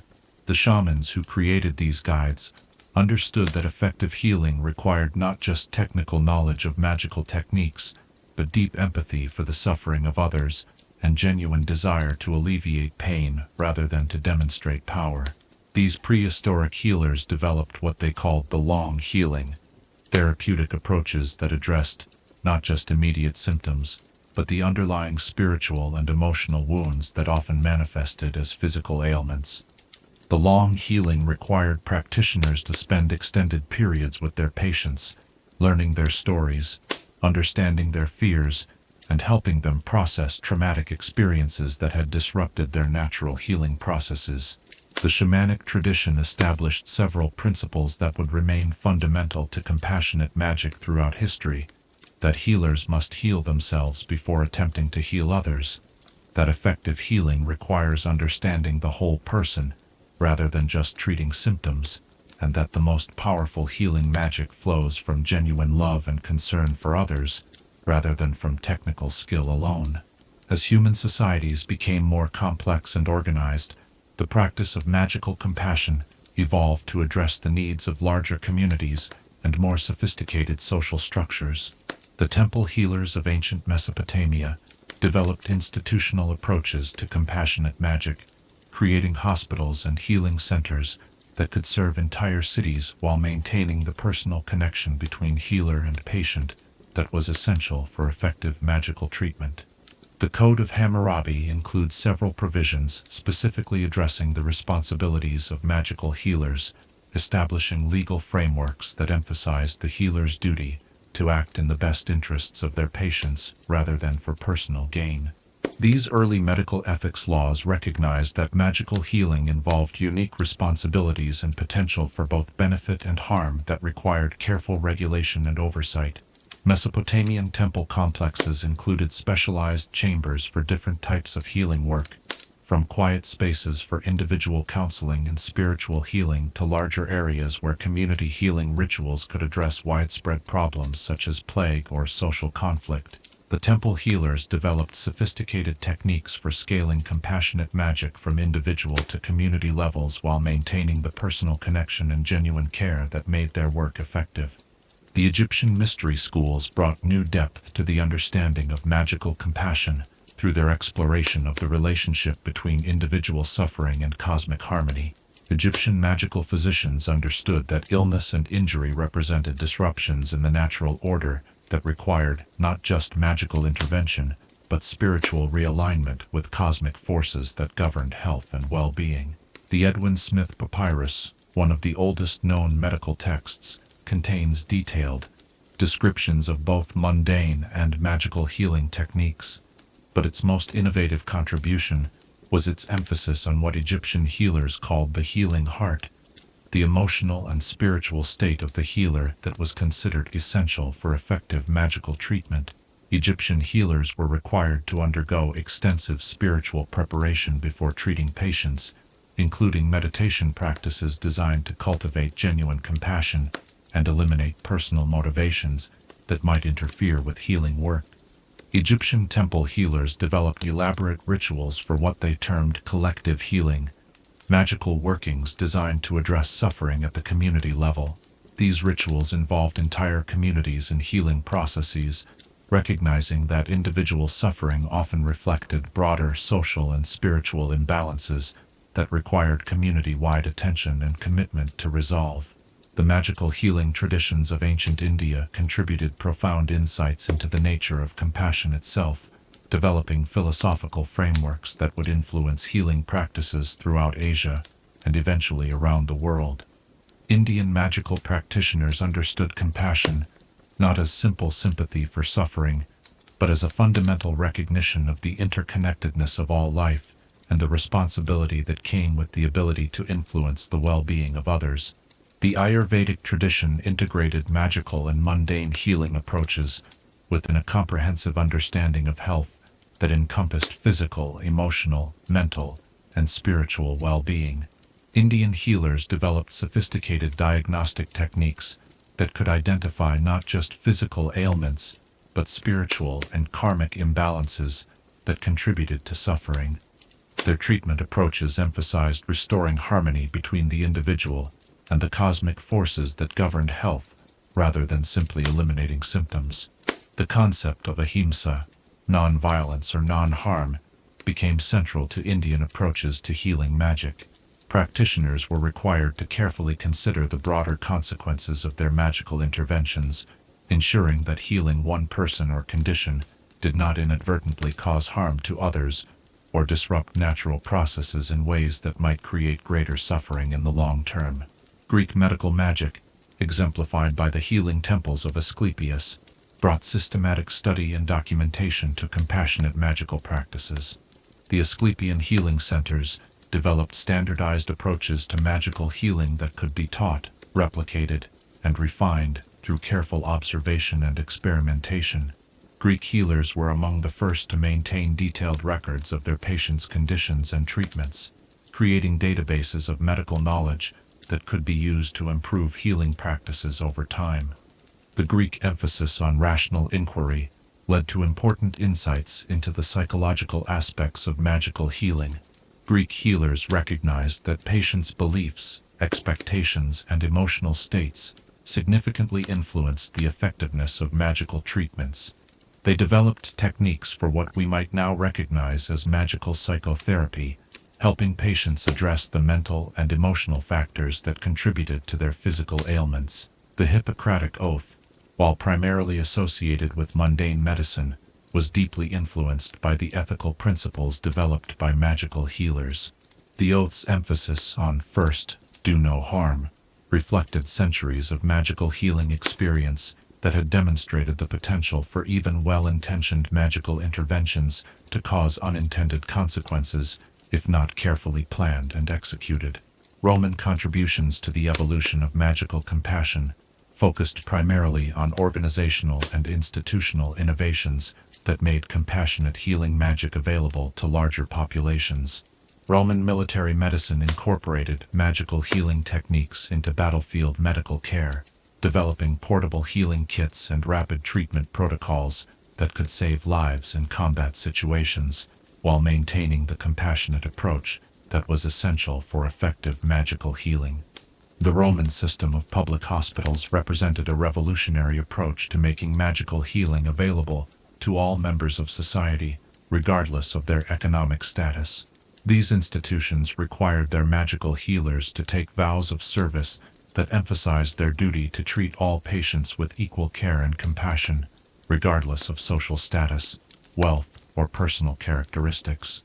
Roman legal frameworks for medical practice included specific provisions for magical healers, establishing professional standards and ethical requirements that helped ensure that magical healing remained focused on patient welfare rather than healer profit. These regulations also provided legal protection for healers who provided treatment to poor or socially marginal populations, encouraging the expansion of compassionate care to underserved communities. The emergence of Christian healing traditions brought new dimensions to magical compassion, emphasizing the spiritual aspects of healing and the healer's role as an instrument of divine grace, rather than a source of power in themselves. Early Christian healers developed practices based on prayer, laying on of hands, and other techniques that channeled what they understood as divine healing power through human intermediaries. The monastic medical traditions that developed in medieval Europe created some of history's most sophisticated approaches to compassionate healing. Monastery hospitals and infirmaries provided care not just for monks and nuns, but for all members of their surrounding communities, establishing the principle that access to healing was a basic human right, rather than a privilege reserved for the wealthy. Medieval Christian healers developed what they called healing through service, approaches to magical healing that emphasized the healer's role as a servant of both God and humanity, rather than as a powerful individual, deserving of special recognition or compensation. This spiritual framework helped ensure that healing work remained focused on patient needs rather than healer ego, while also providing emotional and spiritual support for healers dealing with the emotional challenges of working with suffering patients. The Islamic medical tradition brought scientific rigor to compassionate healing, while maintaining deep spiritual foundations. Islamic medical schools in Baghdad, Cordoba, and Cairo developed systematic approaches to medical education that combined magical and mundane healing techniques within comprehensive frameworks of medical knowledge and ethical practice. Islamic healers were required to study not just medical techniques but also religious law, ethics, and philosophy, ensuring that their healing practice was grounded in broader understanding of human nature and social responsibility. The Islamic emphasis on scholarship and documentation led to the creation of extensive medical libraries that preserved and transmitted knowledge of compassionate healing practices across cultural and linguistic boundaries. The concept of medical charity became highly developed within Islamic healing traditions, with wealthy individuals and communities establishing hospitals and medical schools specifically to provide free care to those who could not afford treatment. These institutions were often supported by religious endowments that ensured their long-term sustainability, while maintaining their commitment to serving the poor and marginalized. The Renaissance brought new scientific approaches to understanding the mechanisms underlying compassionate healing magic. Renaissance healers began to systematically study the physiological and psychological effects of different magical healing techniques, developing more precise understanding of how magical interventions could be optimized for maximum therapeutic benefit, with minimum risk of unintended consequences. The establishment of medical schools and universities during this period created formal academic frameworks for studying and teaching compassionate healing magic. These institutions developed standardized curricula that ensured healers received comprehensive training in both technical skills and ethical principles, while also encouraging ongoing research and innovation in healing techniques. Renaissance medical ethics placed increased emphasis on informed consent and patient autonomy, recognizing that effective healing required active participation from patients rather than passive acceptance of treatment. This shift reflected growing understanding of the psychological and spiritual dimensions of healing and the importance of respecting patients' individual beliefs and preferences in treatment planning. The Enlightenment period brought systematic philosophical analysis to questions of medical ethics and the proper use of magical healing abilities. Enlightenment thinkers developed rational frameworks for evaluating the moral implications of different healing approaches, establishing principles that could guide healers in making ethical decisions about treatment options and resource allocation. The development of public health approaches during this period expanded the understanding of compassionate healing beyond individual patient care to encompass community health and disease prevention. Healers began to recognize their responsibility, not just for treating existing illnesses, but for identifying and addressing the social and environmental factors that contributed to poor health in their communities. Enlightenment medical education placed increased emphasis on scientific method and evidence-based practice, requiring healers to demonstrate the effectiveness of their techniques through careful observation and documentation. This scientific approach helped ensure that compassionate intentions were backed by effective methods, reducing the likelihood that well-meaning but ineffective treatments would be continued simply because they felt caring. The modern era has brought new challenges and opportunities for the practice of magical compassion. Advances in communication and transportation have made it possible for healers to share knowledge and coordinate treatment approaches across vast distances, while also creating new ethical dilemmas about resource allocation and access to care in an interconnected but unequal world. Contemporary magical healing has been influenced by psychological and social scientific research that has deepened understanding of the factors that contribute to health and illness. Modern compassionate healing incorporates insights from trauma therapy, community psychology, and social medicine, recognizing that effective healing often requires addressing systemic issues rather than just individual symptoms. The integration of technology into healing practice has created new possibilities for delivering compassionate care, while also raising questions about how to maintain the personal connection and genuine empathy that remain essential for effective magical healing.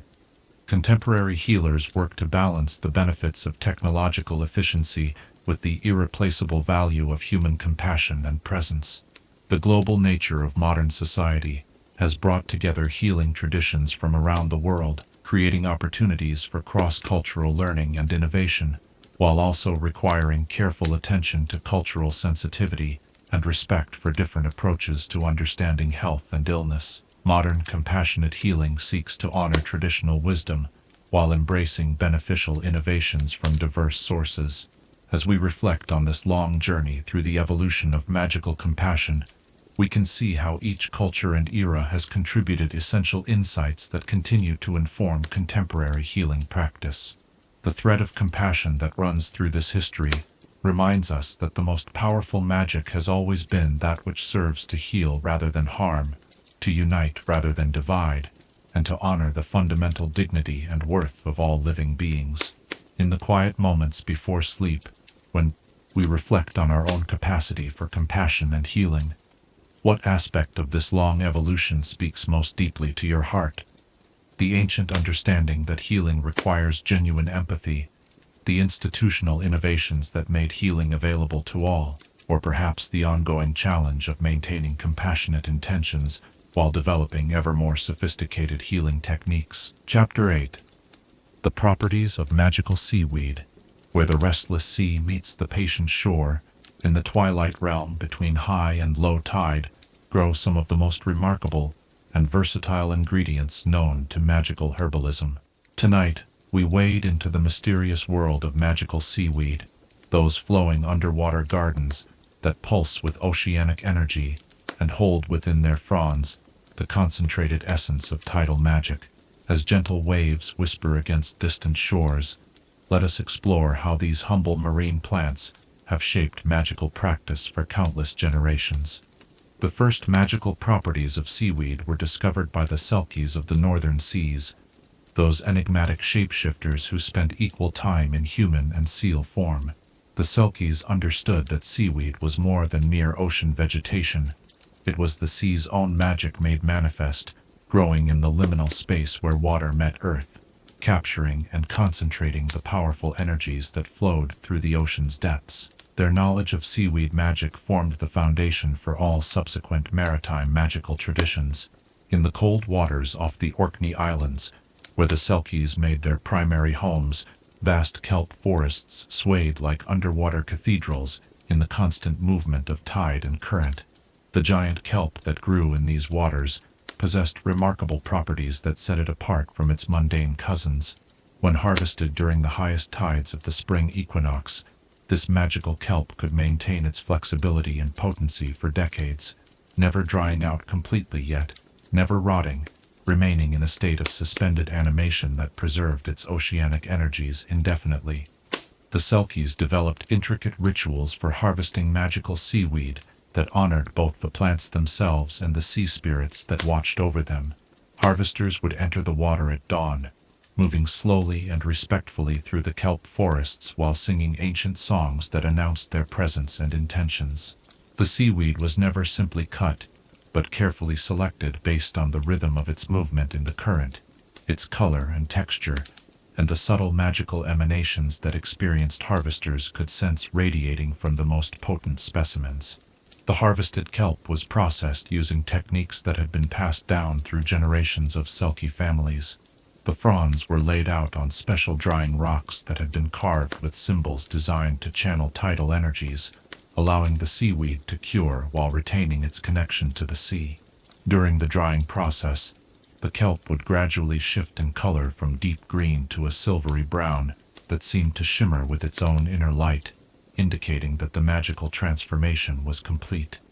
Dried Selkie kelp became one of the most prized ingredients in Northern European magical practice. When steeped in heated water, it produced a tea that could grant temporary ability to breathe underwater, communicate with marine creatures, and perceive magical auras that were normally invisible to human sight. The tea had to be consumed while the drinker was partially submerged in natural water, ocean water being preferred, but lake or river water could serve if necessary to activate its full range of effects. The magical properties of kelp varied significantly, depending on the depth at which it grew and the specific conditions of its marine environment.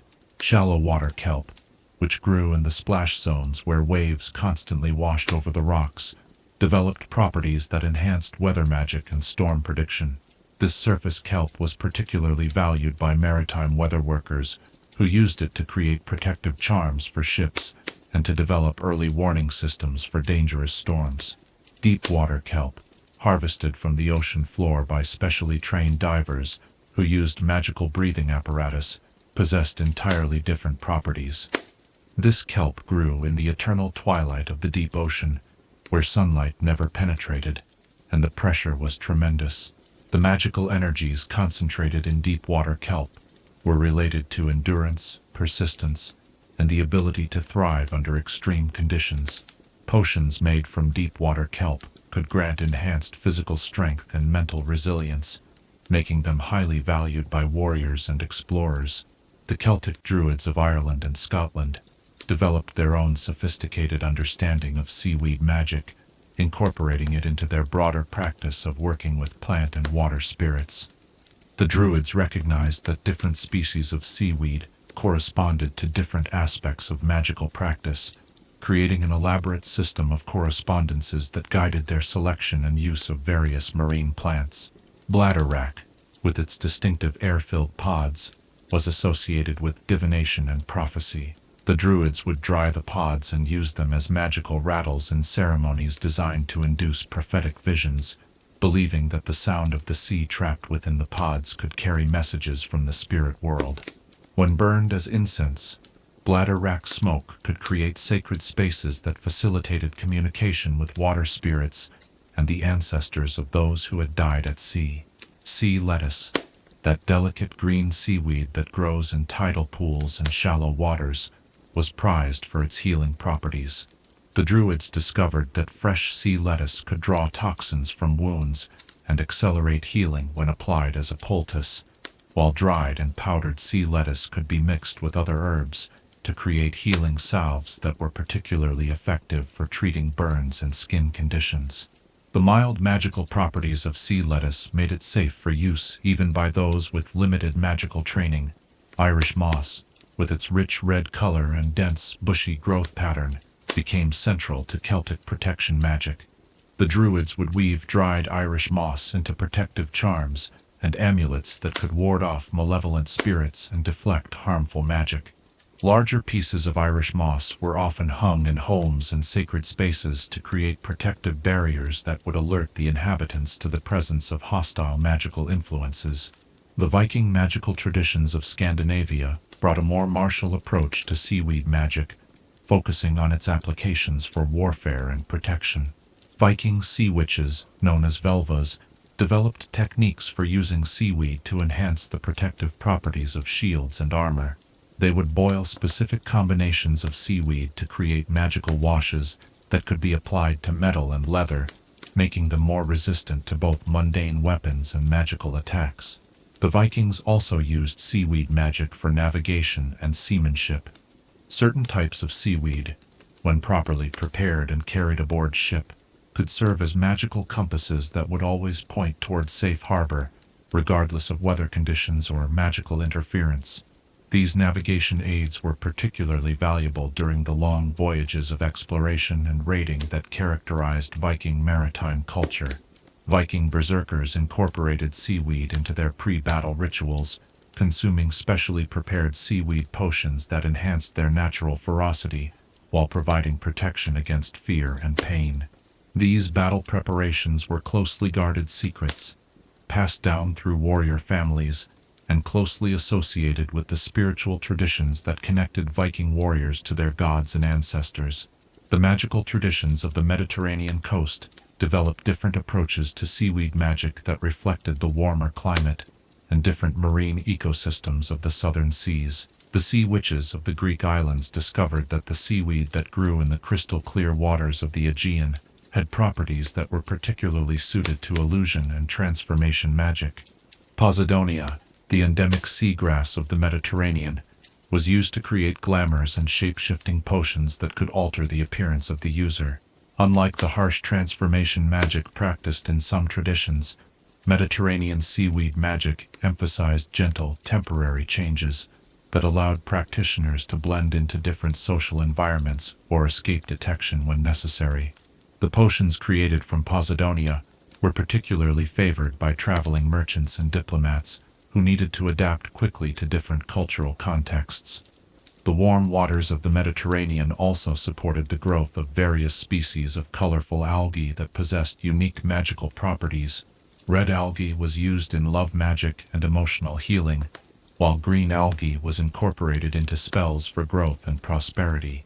The combination of different colored algae could create complex magical effects that were impossible to achieve with single species preparations. During the Age of Exploration, European maritime magical traditions encountered new varieties of seaweed in exotic locations around the world. The tropical waters of the Caribbean and Pacific revealed species with magical properties that were unknown in temperate seas.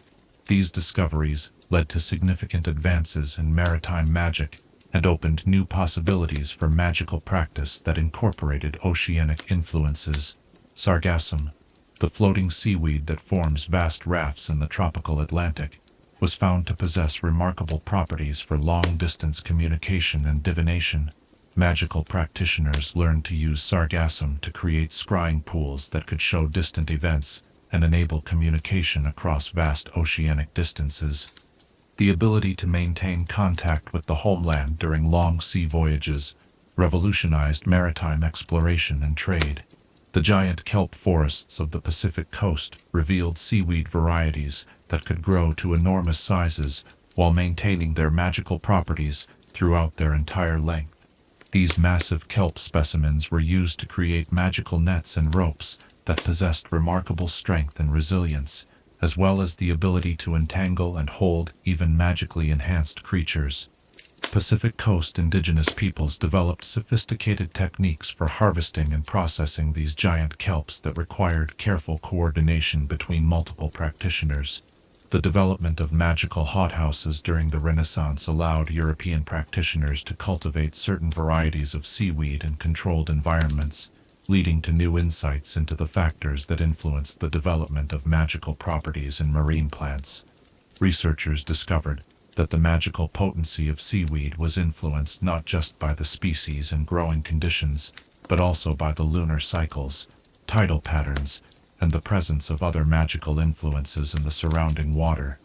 Controlled cultivation also allowed for the development of hybrid varieties that combined the beneficial properties of different seaweed species.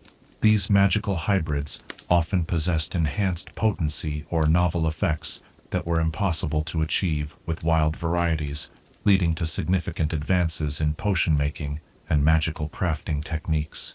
The Age of Enlightenment brought systematic scientific study to seaweed magic, with researchers attempting to identify and isolate the specific compounds responsible for magical properties. While these early efforts had limited success with the analytical techniques available at the time, they laid the groundwork for more sophisticated approaches that would emerge in later centuries. Enlightenment-era magical botanists created detailed taxonomies of magical seaweed varieties, documenting their properties, optimal harvesting conditions, and most effective preparation methods. These scientific approaches to seaweed magic helped standardize practices that had previously varied widely between different cultural traditions, making it easier for practitioners from different backgrounds to share knowledge and techniques. The Industrial Age brought new challenges to seaweed magic, as ocean pollution and overharvesting began to affect the quality and availability of magical marine plants. Practitioners were forced to develop new techniques for purifying contaminated seaweed and for cultivating magical varieties in protected environments where they could be shielded from harmful influences. Conservation efforts during this period led to the establishment of protected marine reserves, specifically designed to preserve populations of magical seaweed. These reserves were managed jointly by magical and mundane authorities, representing some of the earliest examples of cooperative environmental protection between the magical and non-magical worlds. Modern seaweed magic continues to evolve, as contemporary practitioners develop new applications for these ancient ingredients, while working to address the environmental challenges that threaten marine ecosystems. Current research focuses on developing sustainable harvesting practices that can meet the needs of the magical community, while preserving wild populations for future generations. Contemporary magical herbalists have also discovered new uses for seaweed in treating modern magical ailments, such as the magical exhaustion that can result from excessive use of electronic devices that interfere with natural magical energy flows. Seaweed-based treatments have proven particularly effective for restoring the natural magical balance that can be disrupted by urban living and technological exposure. The integration of traditional seaweed magic with modern understanding of marine biology has led to breakthrough discoveries about the relationship between magical properties and the ecological roles that different seaweed species play in their marine environments. These insights have opened new avenues for research and have deepened appreciation for the complex relationships that exist between magical and mundane aspects of the natural world. Today's seaweed magic practitioners work closely with marine conservation organizations to ensure that their harvesting practices support rather than undermine the health of ocean ecosystems. This collaborative approach represents a return to the respectful relationship with the sea that characterized the earliest seaweed magic traditions, while incorporating modern scientific understanding and environmental awareness. The flowing fronds of magical seaweed continue to dance in the ocean currents, carrying within their simple structure the concentrated essence of tidal magic and the accumulated wisdom of countless generations of maritime magical practitioners. Their gentle swaying in the underwater currents reminds us that the most powerful magic often comes from the most humble sources, and that the sea's gifts are available to those who approach them with respect, patience, and understanding. As you drift toward sleep tonight, perhaps you can imagine the gentle movement of seaweed in a moonlit tide pool, its fronds swaying with the rhythm of waves and breathing with the pulse of the ocean itself. What draws you most to these marine gardens of magic? Their ability to bridge the realms of sea and land, their patient accumulation of oceanic wisdom, or their demonstration that magic can flourish even in the most challenging environments. Chapter 9. The traditional wizarding forgiveness rituals. In the sacred spaces where wounded hearts seek healing and broken relationships yearn for mending, ancient wisdom has crafted ceremonies of profound beauty and transformative power. Tonight, we enter the hallowed chambers where traditional wizarding forgiveness rituals unfold, those gentle ceremonies that acknowledge the deepest human need for reconciliation and the magical community's understanding that true forgiveness requires more than mere words. It demands the careful weaving of intention, energy, and sacred action into patterns that can heal even the most grievous wounds. The origins of formal forgiveness rituals in wizarding society can be traced to the ancient Celtic tradition of the sacred grove ceremonies, where druids understood that unresolved conflicts within the community could poison the very earth itself, disrupting the natural flow of magical energy that sustained their settlements. These early practitioners recognized that forgiveness was not simply a personal matter between individuals, but a communal responsibility that required the active participation of the entire magical community to achieve complete healing. The sacred grove ceremonies took place in circular clearings deep within ancient forests, where massive oak trees formed natural amphitheaters that had witnessed countless seasons of growth, death, and renewal. The druids chose these locations not merely for their beauty or seclusion, but because the ancient trees served as witnesses, whose long lives gave them perspective on the temporary nature of human conflicts and the enduring power of natural cycles to restore balance and harmony. The ritual preparation for sacred grove forgiveness ceremonies began weeks before the actual event, with community members working together to prepare the sacred space and the participants for the profound work ahead. The grove would be carefully tended, with wild flowers planted to represent new growth and healing, while spring water from sacred wells was used to purify the ground where the ritual would take place. This communal preparation served not only practical purposes, but also began the emotional and spiritual work of healing by bringing the community together in shared purpose. The ceremony itself followed a carefully structured pattern that honored both the pain that had been caused and the possibility of healing that lay ahead. Participants would enter the grove in silence, forming concentric circles with those directly involved in the conflict at the center and community members arranged in widening rings around them. This physical arrangement reflected the understanding that personal conflicts rippled outward through the entire community, affecting relationships and magical harmony far beyond the original participants. The ritual began with the invocation of witness, where the eldest druid would call upon the spirits of the ancient trees, the flowing water, and the changing seasons to bear witness to the ceremony and to lend their strength to the work of forgiveness. This invocation acknowledged that forgiveness was not merely a human endeavor, but part of the natural order that governed growth, decay, and renewal throughout the living world. The heart of the sacred grove ceremony was the exchange of truths, where each participant was invited to speak their experience of the conflict without interruption or argument. The magical protections woven into the sacred space ensured that all words spoken would be heard clearly, and that the deeper emotional truths beneath surface accusations would be revealed. This process often took hours, as layers of hurt and misunderstanding were gradually peeled away to reveal the fundamental needs and fears that had driven the original conflict. The Norse magical communities developed their own approach to forgiveness rituals, based on their understanding of word, the web of fate that connected all actions and their consequences across time.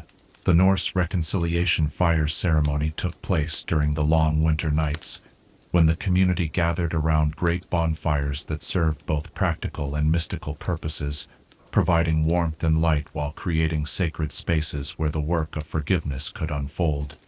The Norse approach to forgiveness emphasized the concept of honor debt, the understanding that harmful actions created spiritual obligations that could only be resolved through acknowledgement, restitution, and genuine commitment to change.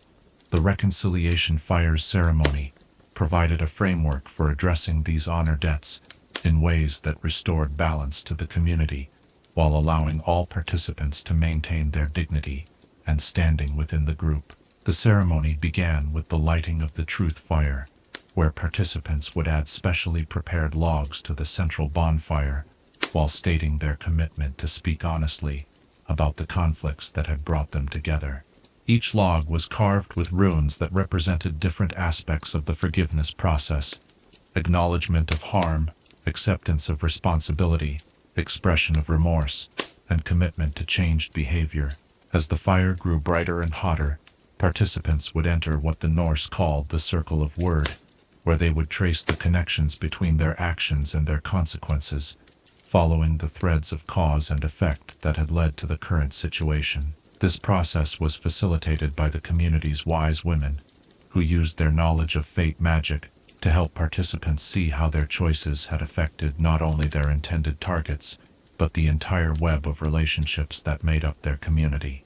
The climax of the Norse ceremony was the severing of ill word, where participants would symbolically cut the threads of negative fate that bound them to past conflicts, while simultaneously weaving new threads that connected them to positive possibilities for the future. This part of the ritual required considerable magical skill, as the fate threads had to be severed and rewoven, without disrupting the larger patterns of word that governed the community's overall destiny.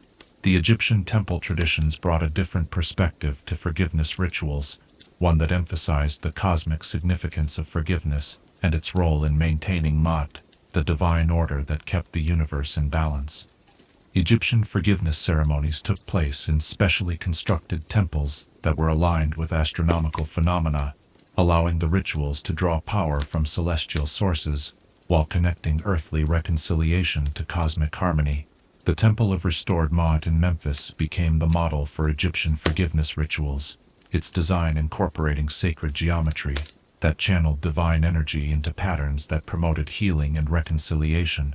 The temple's central chamber contained a pool of blessed water that reflected the night sky, allowing participants to see themselves and their conflicts within the context of the vast cosmic order that governed all existence. Egyptian forgiveness rituals began with the weighing of hearts ceremony, adapted from the funerary practices that judged souls in the afterlife. Participants would symbolically place their hearts on scales balanced against the feather of Ma'at, acknowledging the weight of their actions and their effects on cosmic harmony. This process was not intended to assign guilt or innocence, but to help participants understand the true magnitude of forgiveness as a force that could restore balance to both earthly and divine realms. The central portion of the Egyptian ceremony was the purification of Ka, where participants underwent ritual cleansing that addressed not only their physical bodies, but their spiritual essence. This purification involved immersion in sacred pools, anointing with blessed oils, and the recitation of prayers that called upon divine assistance in the work of forgiveness. The process acknowledged that true forgiveness required divine grace, as well as human effort, and that healing often involved forces beyond ordinary human understanding. The Roman approach to forgiveness rituals reflected their practical nature and their emphasis on law and social order. Roman magical communities developed the restoration of citizenship ceremonies, which addressed conflicts by focusing on their effects on community membership and social responsibility. These rituals took place in specially designed civic temples that combined religious and legal symbolism, emphasizing forgiveness as both a spiritual practice and a social necessity. Roman forgiveness ceremonies began with the ridding of grievances, where trained magistrates would formally document the nature of the conflicts and their effects on community harmony. This documentation process served not only practical purposes, but also helped participants gain clarity about the specific issues that needed to be addressed through forgiveness. The formal nature of this process emphasized the Roman understanding that forgiveness was serious business that required careful attention to detail and proper procedures. The heart of the Roman ceremony was the restoration of bonds, where participants would ceremonially rebuild the social connections that had been damaged by their conflicts. This process involved the exchange of tokens representing different aspects of citizenship: trust, respect, cooperation, and mutual support. The ceremony emphasized that forgiveness was not simply about letting go of past hurts, but about actively rebuilding the relationships and social structures that made community life possible. Christian magical communities brought theological depth to forgiveness rituals, incorporating concepts of divine grace, redemption, and spiritual transformation that had been less prominent in earlier traditions. Christian forgiveness ceremonies took place in consecrated spaces that had been blessed for sacred purposes, with rituals that emphasized the connection between human forgiveness and divine mercy. The sacrament of reconciliation, as practiced in medieval Christian magical communities, began with individual confession and absolution, but extended into community ceremonies that addressed the broader effects of sin and conflict on the spiritual health of the entire community. These ceremonies recognized that individual forgiveness, while necessary, was not sufficient to heal the collective wounds that serious conflicts could inflict on communities. Christian forgiveness rituals incorporated the liturgical calendar, with major reconciliation ceremonies timed to coincide with holy seasons that emphasized themes of redemption and renewal. The most powerful of these ceremonies took place during Holy Week, when the community's observance of Christ's passion and resurrection provided a spiritual framework for understanding forgiveness as participation in divine love rather than merely human sentiment. The medieval Islamic tradition of Saul ceremonies brought sophisticated legal and spiritual frameworks to the practice of forgiveness, emphasizing the balance between justice and mercy that was central to Islamic theology. These ceremonies took place in mosque complexes that included both religious and judicial facilities, allowing for the integration of spiritual and legal approaches to conflict resolution. Islamic forgiveness rituals began with extensive preparation that included study of relevant religious texts, consultation with religious scholars, and private spiritual practices designed to prepare participants' hearts for the work of forgiveness. This preparation phase acknowledged that genuine forgiveness required not only good intentions, but also deep understanding of religious principles and careful spiritual preparation. The Saul ceremony itself was structured around the principle of restorative justice, with careful attention to both the rights of those who had been harmed and the possibility of redemption for those who had caused harm. The ritual included provisions for material restitution, where appropriate, but emphasized that true reconciliation required spiritual transformation that went beyond mere compensation for losses. Renaissance magical communities developed elaborate theatrical approaches to forgiveness rituals, incorporating dramatic elements that helped participants and witnesses understand the deeper meanings of reconciliation. These ceremonies took place in specially constructed amphitheaters that combined classical architectural elements with magical enhancements designed to amplify the emotional and spiritual effects of the dramatic presentations. The Renaissance understanding of forgiveness emphasized the transformative power of art and beauty to heal wounded hearts and restore harmony to relationships. Forgiveness ceremonies included music, poetry, and visual arts that helped participants experience reconciliation, not just as an intellectual concept, but as an aesthetic and emotional reality that engaged all their senses and faculties. The Baroque period brought even greater elaboration to forgiveness rituals, with ceremonies that incorporated complex musical compositions, intricate choreography, and spectacular visual effects, designed to create overwhelming experiences of beauty and transcendence. These elaborate productions reflected the Baroque understanding that forgiveness was one of the highest human achievements, deserving of the most sophisticated artistic expression that communities could create. Modern wizarding forgiveness rituals have evolved to incorporate psychological insights about trauma, healing, and relationship dynamics, while maintaining the spiritual depth and communal support that characterized traditional approaches. Contemporary ceremonies often include elements from multiple cultural traditions, reflecting the multicultural nature of modern magical communities, and the understanding that different approaches to forgiveness may be appropriate for different types of conflicts and different personality types. The integration of therapeutic techniques with traditional ritual forms has created new possibilities for addressing complex conflicts that involve deep psychological wounds or systemic patterns of harm. Modern forgiveness rituals often include extended preparation phases that help participants understand their own emotional patterns and develop the skills necessary for authentic reconciliation. Contemporary magical communities have also developed specialized approaches for addressing conflicts that involve magical harm or abuse of magical power. Recognizing that these situations require particular care and expertise to resolve safely, these specialized rituals incorporate protections and safeguards that were not necessary in earlier periods, but have become essential for dealing with the complexities of modern magical practice. The essence of traditional wizarding forgiveness rituals is recognition that healing requires community support, careful preparation, and the integration of spiritual, emotional, and practical elements continues to guide contemporary practice, while adapting to meet the needs of modern magical communities. These ancient ceremonies remind us that forgiveness is not weakness, but the highest expression of magical power, the ability to transform pain into healing and conflict into deeper understanding. In the gentle quiet that surrounds us now, as we contemplate the profound work of forgiveness in our own lives and relationships, what aspect of these traditional rituals speaks most deeply to your understanding?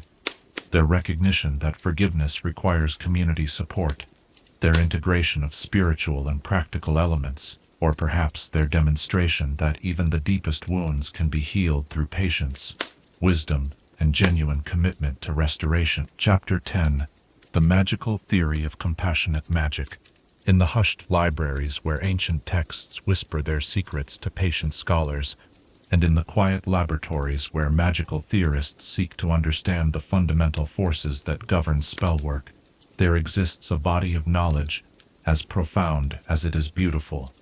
The theoretical foundations of compassionate magic. Tonight, we delve into these deep waters of magical understanding, exploring how centuries of careful observation, experimentation, and philosophical inquiry have revealed the underlying principles that make healing magic possible, and explain why spells cast with genuine compassion possess power that purely technical approaches can never match. The earliest theoretical work on compassionate magic emerged from the healing schools of ancient Alexandria, where scholar practitioners sought to understand why some healers consistently achieved better results than others, even when using identical techniques and ingredients. These early researchers noticed that the most successful healers shared certain characteristics that went beyond technical skill or theoretical knowledge. They possessed what the Alexandrian texts called the healing heart, a particular quality of emotional and spiritual presence that seemed to enhance the effectiveness of their magical work. The Alexandrian theory of resonant healing, developed by the physician mage Apollodorus the Compassionate, proposed that magical healing worked through the establishment of sympathetic resonance between the healer's emotional state and the patient's need for wholeness. According to this theory, Genuine compassion created a harmonic frequency that could align the patient's disrupted life energies with the natural patterns of health and vitality, allowing healing magic to work with the body's own restorative processes, rather than simply imposing change from outside. Apollodorus conducted extensive experiments to test his theory, working with groups of healers who were trained in identical techniques, but encouraged to cultivate different emotional states during their work. His carefully documented results showed that healers who approached their work with genuine love and concern for their patients achieved significantly better outcomes than those who focused primarily on technical precision or personal achievement. These findings provided the first systematic evidence that the emotional and spiritual state of the magical practitioner could directly influence the effectiveness of spell work. The Alexandrian research also revealed that compassionate magic worked through what they termed the principle of emotional contagion, the tendency for healing energy imbued with positive emotions to spread beyond its initial target, creating cascading effects that could heal not just the primary patient but family members, communities, and even the healers themselves. This discovery led to the development of community healing techniques that could address widespread problems by focusing compassionate magic on key individuals whose healing would create beneficial ripple effects throughout their social networks.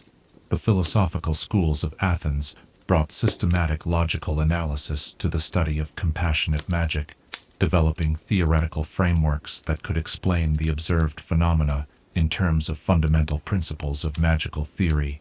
The Academy of Magical Philosophy, established by students of both Plato and Aristotle, created the first comprehensive theoretical model of how emotion and intention could influence the flow of magical energy through space and time.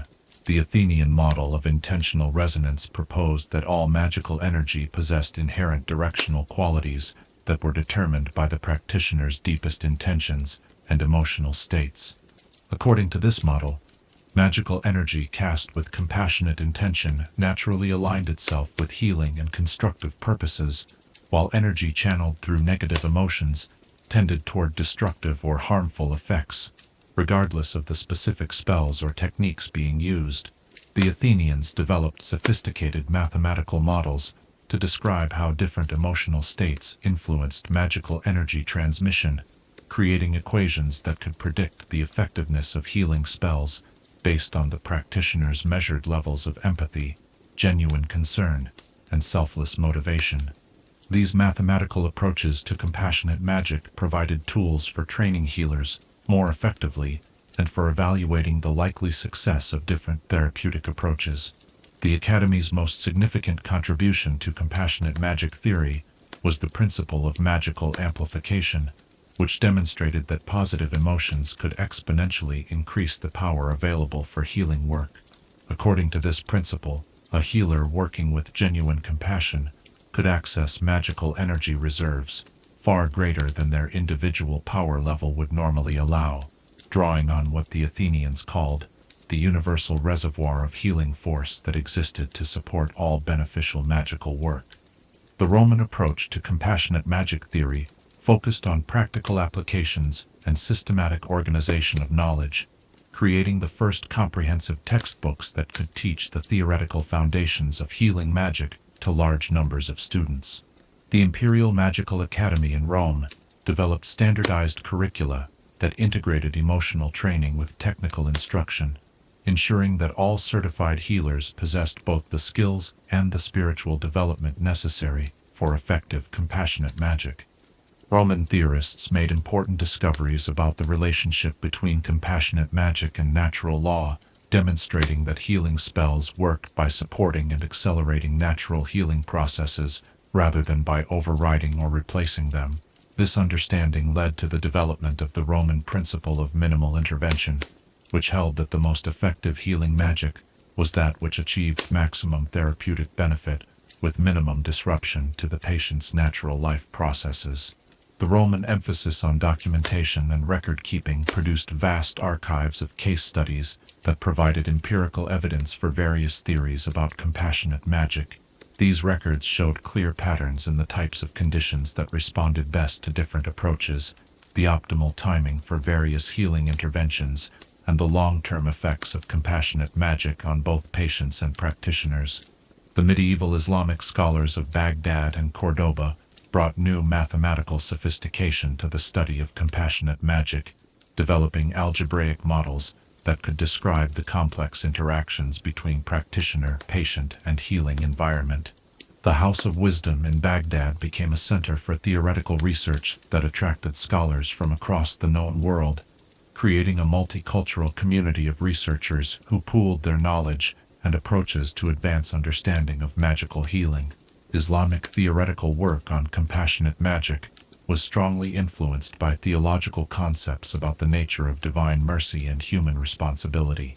Islamic magical theorists proposed that compassionate magic worked by aligning human healing efforts with divine will, allowing practitioners to serve as instruments of divine grace rather than sources of power in their own right. This theological framework provided both practical guidance for magical practice and spiritual support for healers dealing with the emotional challenges of working with suffering patients. The great scholar Ibn Sina al-Majusi developed the theory of graduated mercy, which described how different levels of compassionate understanding corresponded to different types of magical healing power. According to this theory, healers who had achieved deep spiritual development through religious practice and service to others could access more powerful healing energies and achieve more complete therapeutic results than those who relied primarily on technical training. Islamic scholars also made important contributions to understanding the social dimensions of compassionate magic, developing theories about how healing work could strengthen community bonds and promote social harmony. The Cordoba School of Magical Ethics created detailed frameworks for evaluating the broader effects of healing interventions, ensuring that magical healing contributed to community well-being, rather than creating dependency or disrupting natural social processes. The Renaissance brought empirical experimental methods to the study of compassionate magic, with researchers designing controlled studies that could isolate and measure the specific effects of different emotional and spiritual factors on magical healing. The Medical Academy of Padua established the first formal research laboratories dedicated to studying compassionate magic, creating controlled environments where researchers could systematically test theoretical predictions about the relationship between emotion and magical effectiveness. Renaissance experiments confirmed many of the theoretical predictions made by earlier scholars, while revealing new phenomena that required more sophisticated explanatory models. Researchers discovered that compassionate magic exhibited what they called temporal persistence, healing effects that continued to strengthen over time rather than diminishing, as would be expected with purely technical magical interventions. The Renaissance period also saw the development of the first instruments for measuring magical energy flow, allowing researchers to directly observe how different emotional states influenced the patterns and intensity of magical energy transmission. These measurements provided objective evidence for the subjective experiences that healers had reported for centuries, establishing compassionate magic as a legitimate field of scientific inquiry, rather than merely a matter of personal belief or religious faith. The Enlightenment brought systematic philosophical analysis to the foundations of compassionate magic theory, with scholars attempting to understand how healing magic related to broader questions about the nature of consciousness, emotion, and moral responsibility. The Royal Society of Magical Sciences in London established formal research programs that investigated compassionate magic using the same rigorous methods applied to other scientific disciplines. Enlightenment researchers made important discoveries about the neurological and psychological mechanisms underlying compassionate magic, identifying specific brain states and emotional patterns that were associated with enhanced healing ability. These findings provided new approaches to training healers and suggested that compassionate magic worked through natural psychological processes that could be understood and cultivated through appropriate education and practice. The period also saw important advances in understanding the quantum mechanical aspects of magical energy transmission, with researchers discovering that consciousness and intention could influence magical energy at the subatomic level. These quantum theories provided elegant explanations for many previously mysterious aspects of compassionate magic, including the ability of healing intentions to influence distant patients, and the tendency for compassionate magic to produce effects that seem to exceed the normal limits of magical power. The modern era has brought sophisticated technological tools to the study of compassionate magic, allowing researchers to measure and analyze healing effects with unprecedented precision and detail. Contemporary research has confirmed the essential predictions of traditional compassionate magic theory, while revealing new layers of complexity that continue to challenge theoretical understanding. Modern neuroscience has provided detailed maps of the brain activity patterns associated with compassionate states, showing how genuine empathy and caring activate neural networks that enhance cognitive function, emotional regulation, and social connection. These findings have practical implications for healer training and suggest biological mechanisms that could explain the enhanced effectiveness of compassionate magic.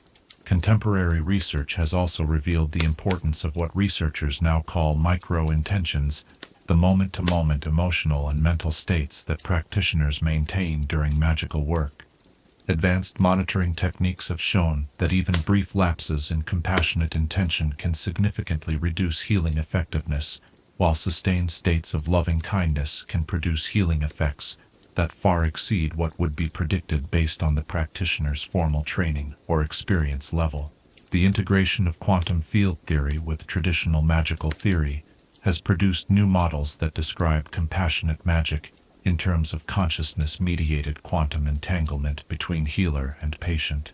These models suggest that genuine compassion creates non-local connections that allow healing intentions to influence biological processes through quantum mechanical pathways that operate outside the constraints of ordinary space and time. Modern research has also confirmed the ancient understanding that compassionate magic benefits the practitioners as well as their patients, with studies showing that healers who maintain compassionate attitudes experience improved physical health, greater emotional resilience, and enhanced overall well-being. These findings support the traditional view that compassionate magic represents a way of living that promotes flourishing for all participants, rather than simply a set of techniques for treating illness.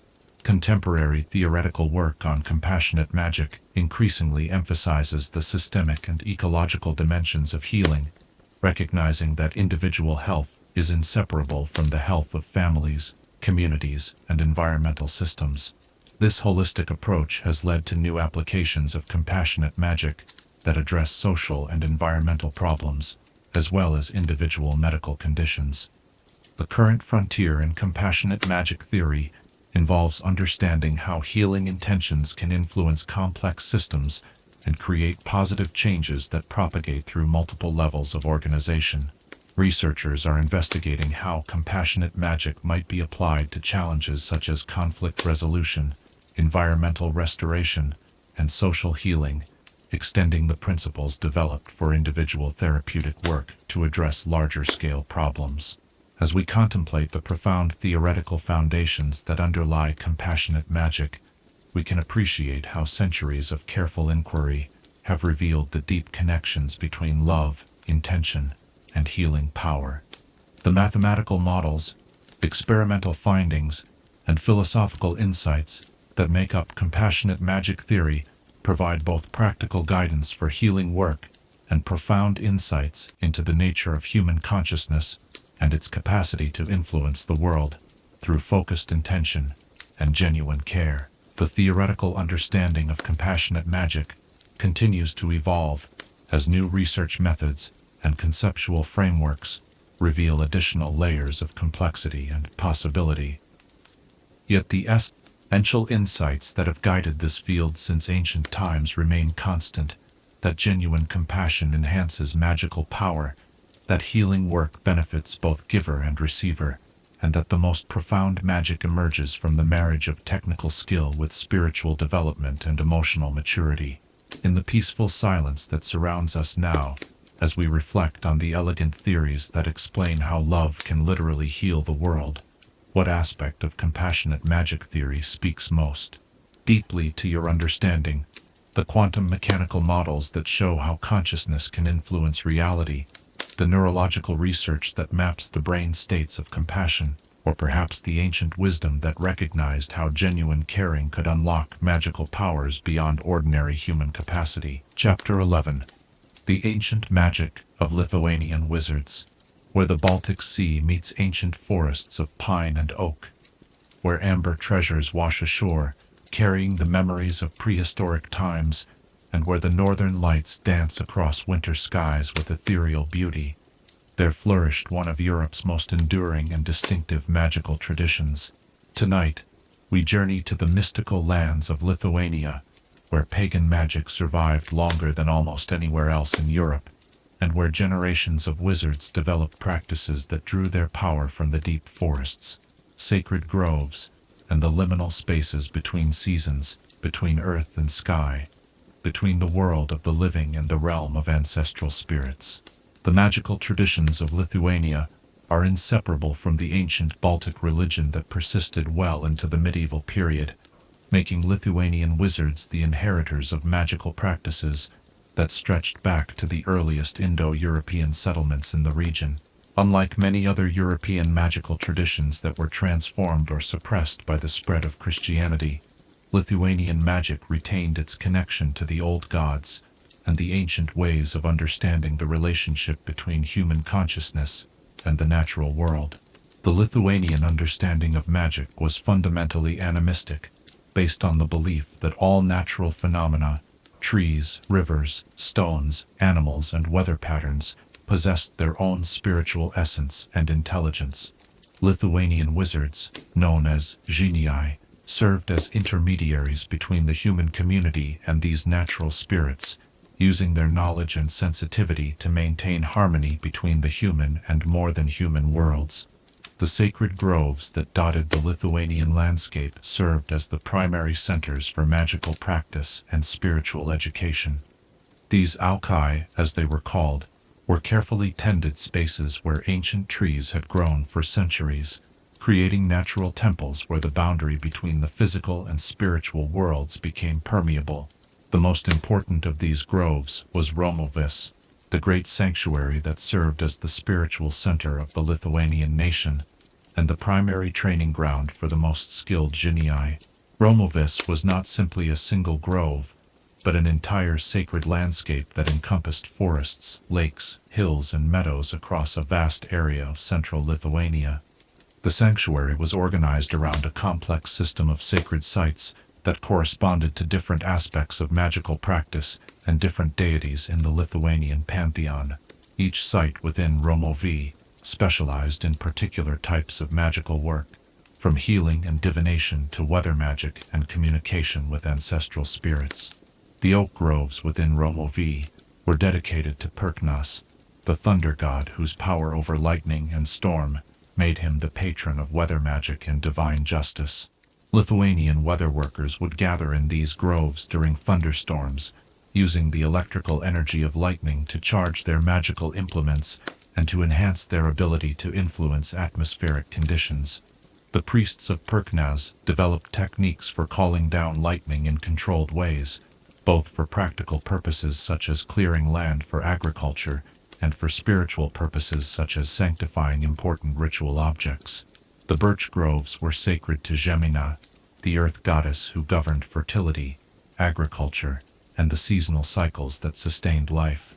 These groves served as centers for healing magic and agricultural ceremonies, where genii would work with the earth's natural energies to promote the growth of crops and to heal illnesses that were understood as disruptions in the natural harmony between human beings and the land that sustained them. Lithuanian healing magic was distinctive in its emphasis on what practitioners called the green path, therapeutic approaches that worked through deep connection with plant spirits and forest energies.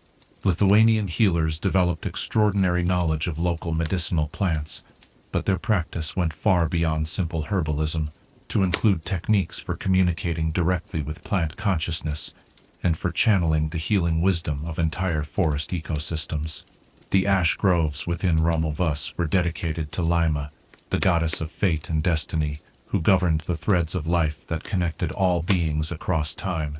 These groves served as centers for divination and prophecy, where skilled practitioners could perceive the patterns of fate that shaped individual lives and historical events. Lithuanian divination techniques were particularly sophisticated in their ability to trace the connections between personal destiny and larger historical cycles, helping individuals understand their role in the great patterns of change that shaped their communities and their world. Lithuanian genii developed unique approaches to working with time and temporal magic that reflected their understanding of fate as a web of interconnected possibilities rather than a fixed predetermined path. Practiced what they called thread weaving, magical techniques that could strengthen positive possibilities while weakening negative ones, allowing individuals and communities to actively participate in shaping their own destinies rather than simply accepting whatever fate might bring. The linden groves were sacred to Gabija, the goddess of fire and the hearth, who governed both the literal fires that warmed homes and cooked food, and the metaphorical fires of inspiration, passion, and spiritual illumination. These groves served as centers for fire magic and smithcraft, where genii worked with blacksmiths and craftspeople to create magical objects that could channel and focus supernatural energies. Lithuanian fire magic was particularly advanced in its understanding of the relationship between physical and spiritual fire. Practitioners learned to kindle flames that could burn in multiple dimensions simultaneously, creating fires that provided not only heat and light, but also protection from spiritual threats and enhancement of magical perception. The most skilled fireworkers could create flames that would never die as long as they were properly tended, establishing eternal fires that served as spiritual beacons for entire communities. The magical practices centered in Romovu were supported by an elaborate educational system that prepared young people for various levels of spiritual and magical responsibility. The training of genii began in childhood with the development of sensitivity to natural spirits and the cultivation of the mental discipline necessary for effective magical work. Children showed aptitude for magical practice were taken into the care of experienced practitioners who served as both teachers and spiritual parents, guiding their development over many years of careful instruction. The early stages of genii training focused on developing what Lithuanian practitioners called forest consciousness, the ability to perceive and communicate with the spiritual essences that inhabited trees, animals, stones, and other natural phenomena. Students would spend long periods alone in the forest, learning to quiet their human thoughts and open their awareness to the subtle communications that flowed constantly through the natural world. As students progressed in their training, they would specialize in particular aspects of magical practice based on their natural gifts and the needs of their communities.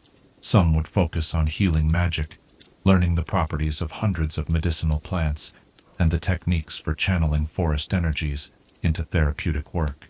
Others would specialize in weather magic, developing the ability to read atmospheric patterns and to influence wind, rain, and storm in ways that supported agricultural success and community safety. The most gifted students would eventually be initiated into the deeper mysteries of Lithuanian magic, including the secret techniques for communicating with ancestral spirits and for working with the powerful cosmic forces that governed the cycles of death and rebirth. These advanced practitioners served as the spiritual leaders of their communities, guiding important decisions and maintaining the sacred traditions that connected Lithuanian culture to its ancient roots. Lithuanian magic was particularly sophisticated in its understanding of seasonal energies and the ways that natural cycles could be harnessed for magical purposes. The genii developed elaborate ritual calendars that coordinated magical work with the movements of sun, moon, and stars, ensuring that important magical operations were undertaken at times when cosmic conditions were most favorable for success. The summer solstice celebrations at Romovi represented the pinnacle of Lithuanian seasonal magic, with ceremonies that drew practitioners from across the Baltic region to participate in rituals that renewed the spiritual energies of the entire land. These celebrations included complex fire ceremonies that created networks of sacred flames across the Lithuanian landscape, connecting individual communities to the greater spiritual unity that encompassed the entire nation. The winter solstice ceremonies were equally important, focusing on the magical work necessary to support life through the dark months, when the earth lay dormant and the spirits of the ancestors drew closer to the world of the living. Lithuanian winter magic included techniques for storing and preserving the life energies accumulated during the growing season, ensuring that communities could survive the harsh Baltic winters without losing their connection to the natural forces that sustained them. Lithuanian amber magic represented one of the most distinctive aspects of the region's magical traditions. The extensive amber deposits along the Baltic coast provided Lithuanian wizards with a unique magical material that could store and focus supernatural energies in ways that were impossible with other substances. Lithuanian amber workers developed techniques for capturing and preserving specific types of magical energy within amber matrices, creating magical objects that could retain their power for centuries. The process of creating magical amber involved carefully selecting pieces that contained prehistoric plant or insect inclusions, understanding that these ancient life forms served as conduits for connecting contemporary magical work with the deep time of geological and evolutionary processes. The most prized amber pieces contained rare inclusions that had preserved magical properties from ancient forests, allowing contemporary practitioners to access forms of plant magic that had been lost with the extinction of prehistoric species. Lithuanian amber workers learned to read the internal structure of amber pieces to understand their magical properties and potential uses. They developed techniques for enhancing natural amber with additional magical energies, creating compound materials that combined the preservative properties of amber with other types of supernatural force. The most skilled practitioners could create amber lenses that could focus magical energy like light, producing effects of extraordinary precision and power. The invasion of the Teutonic Knights in the 13th century brought severe challenges to Lithuanian magical traditions, as the Christian military orders sought to suppress pagan practices and destroy the sacred sites that had served as centers for magical education and practice. Many of the groves of Romovi were cut down or desecrated, while genii were persecuted or forced to practice their traditions in secret. However, the resilience of Lithuanian culture and the deep connection between magical practices and daily life ensured that essential knowledge and techniques were preserved even during the darkest periods of suppression. Lithuanian families maintained simplified versions of traditional magical practices in their homes and local communities, while more advanced knowledge was preserved by secret societies that met in hidden locations deep within the forests. The formal conversion of Lithuania to Christianity in the late 14th century created new challenges for traditional magical practices, but also opened possibilities for synthesis between pagan and Christian traditions.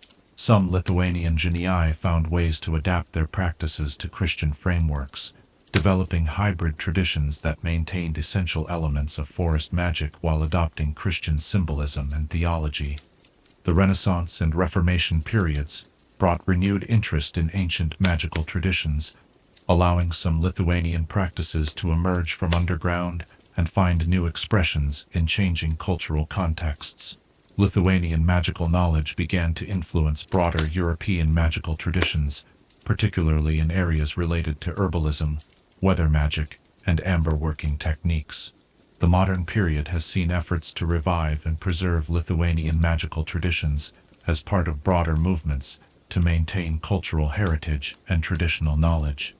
Contemporary practitioners work to reconstruct ancient practices based on surviving texts, archaeological evidence, and oral traditions that have been passed down through generations of Lithuanian families.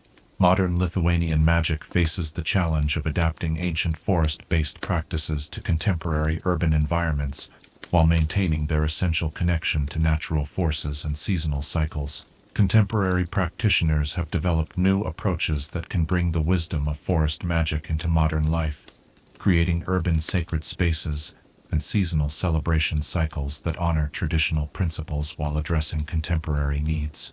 The preservation of Lithuanian amber working traditions has become particularly important as contemporary practitioners recognize the unique properties of Baltic amber for storing and focusing magical energies.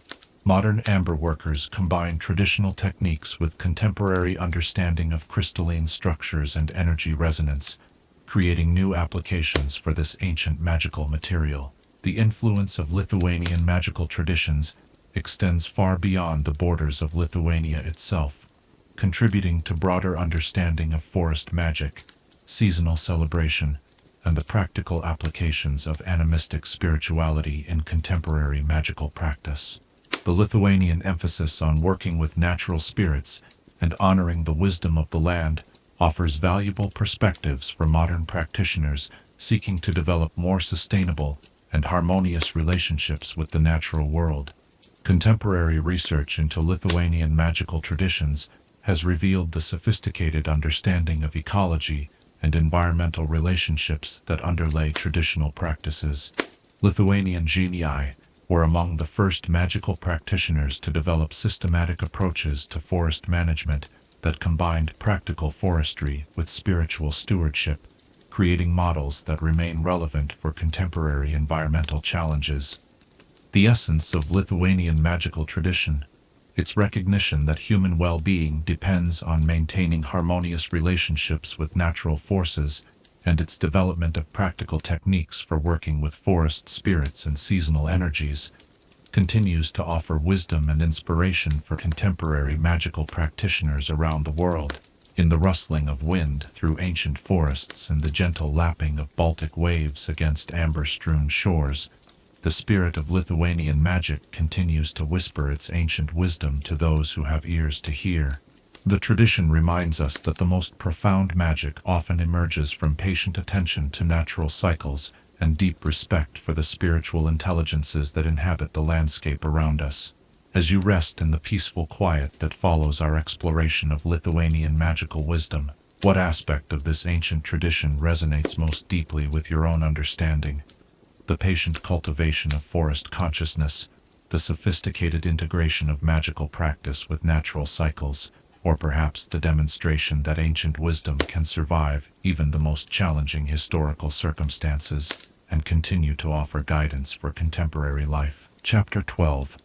The historical development of magical healing. In the quiet hours before dawn, when healers throughout history have tended to those who suffer, and when the veil between life and death grows thin with possibility, we come to the culmination of our journey through the magic of coastal communities. Tonight, we trace the magnificent arc of magical healing's development, from the first tentative attempts of prehistoric shamans to bind wounds with intention and prayer, to the sophisticated healing arts that have evolved to serve magical communities around the world. This is the story of humanity's eternal quest to transform suffering into wholeness, using the profound power of magic guided by compassion. The earliest forms of magical healing emerged in the coastal caves of our ancient ancestors, where the rhythm of tides provided a natural metronome for healing rituals, and the sound of waves created the sonic environment necessary for entering the altered states of consciousness that allowed shamanic healers to perceive and manipulate the subtle energies that governed health and illness. These primitive healers understood instinctively that healing was more than the mere treatment of symptoms. It was the restoration of harmony between the individual and the larger patterns of life that connected all beings to the natural world.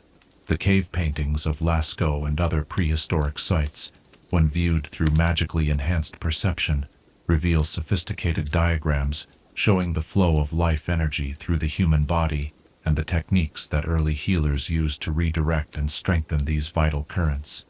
These ancient practitioners developed the first systematic understanding of what would later be called chakras, meridians, and energy centers, mapping the invisible anatomy that connected physical health to spiritual well-being.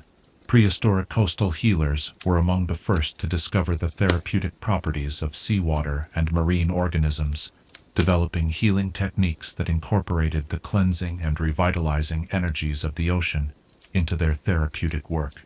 They learned to time their healing ceremonies with tidal cycles, understanding that the gravitational forces that moved the seas also influenced the subtle energy currents that flowed through human bodies. The development of agriculture and settled communities, allowed healing knowledge to be preserved and transmitted more systematically, leading to the establishment of the first healing schools in ancient Mesopotamia. The temple complexes of Babylon and Ur included sophisticated medical facilities where priest healers combined magical and mundane healing techniques within comprehensive approaches to health and wellness that addressed physical, emotional, and spiritual needs. Mesopotamian healers made crucial discoveries about the relationship between emotional states and physical health, developing therapeutic techniques that could address psychological trauma and its physical manifestations. They understood that many illnesses originated in spiritual imbalances that required magical intervention to resolve, while others reflected purely physical problems that responded better to herbal medicines and surgical procedures. The Code of Hammurabi included detailed regulations governing medical practice, establishing ethical standards that emphasized the healer's responsibility to act in the patient's best interests, while also providing legal protections for practitioners who provided care to difficult or dangerous cases. These early medical ethics laid the foundation for professional standards that continue to guide magical healing practice today. Egyptian temple medicine brought unprecedented sophistication to magical healing, developing specialized healing centers that could address virtually any medical condition known to the ancient world. The medical papyri that survive from this period reveal healing systems of extraordinary complexity and effectiveness, combining detailed anatomical knowledge with sophisticated understanding of magical energy manipulation. The Edwin Smith Papyrus demonstrates the Egyptian integration of magical and mundane healing approaches with detailed descriptions of surgical procedures, accompanied by magical incantations designed to enhance healing and prevent complications.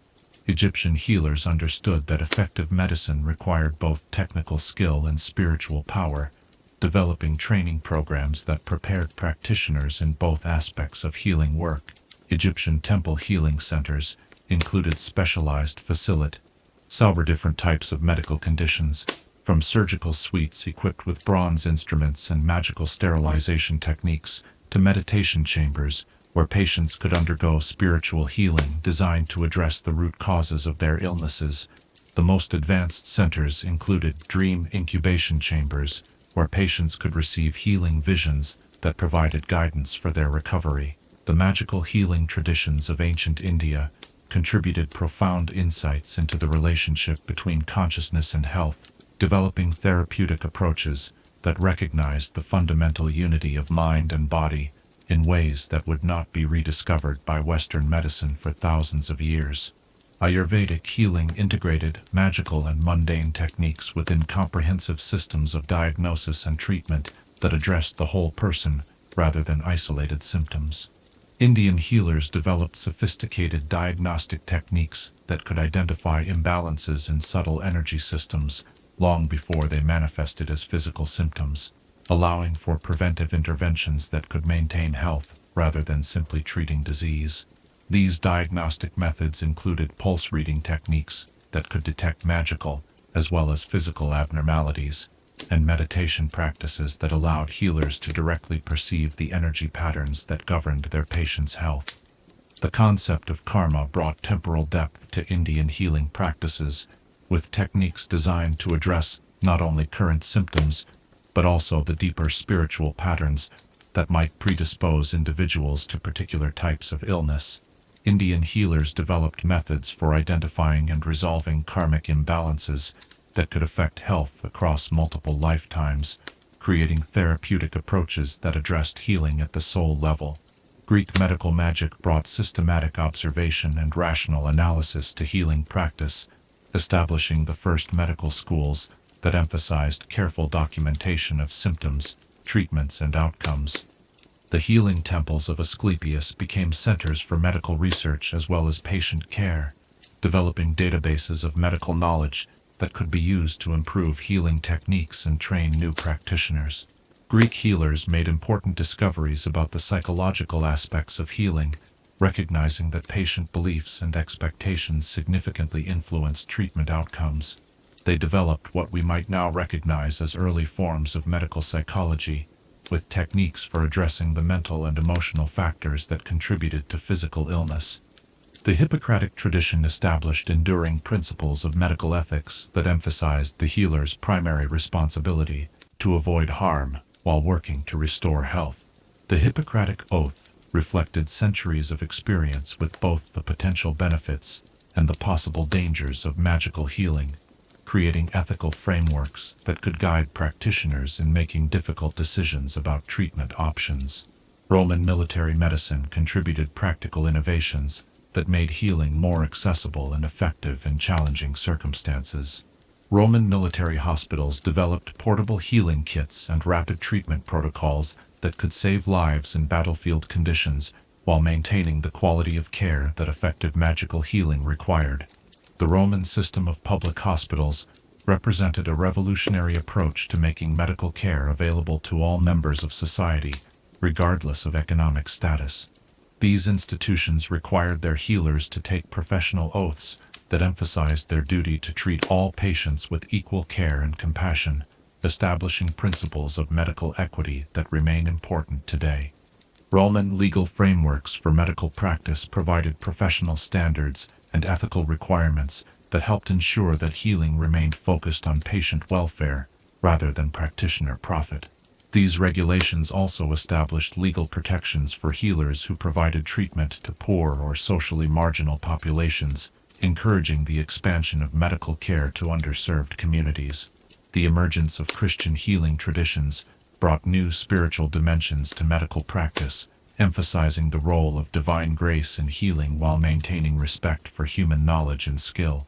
Early Christian healing centers integrated prayer and sacramental practices with traditional medical techniques, creating hybrid approaches that addressed both spiritual and physical needs.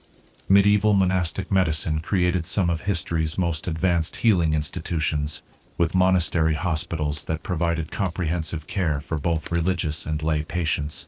Monastic healers developed sophisticated techniques for combining contemplative practices with medical treatment, creating therapeutic environments that promoted healing through spiritual as well as physical means. The medieval Islamic tradition brought scientific rigor to magical healing while maintaining deep spiritual foundations. Islamic medical schools in Baghdad, Cordoba, and Cairo developed comprehensive curricula that integrated magical and mundane healing techniques within systematic frameworks of medical knowledge and ethical practice. Islamic healers made crucial contributions to pharmacology and surgical technique, while also advancing understanding of the spiritual dimensions of healing.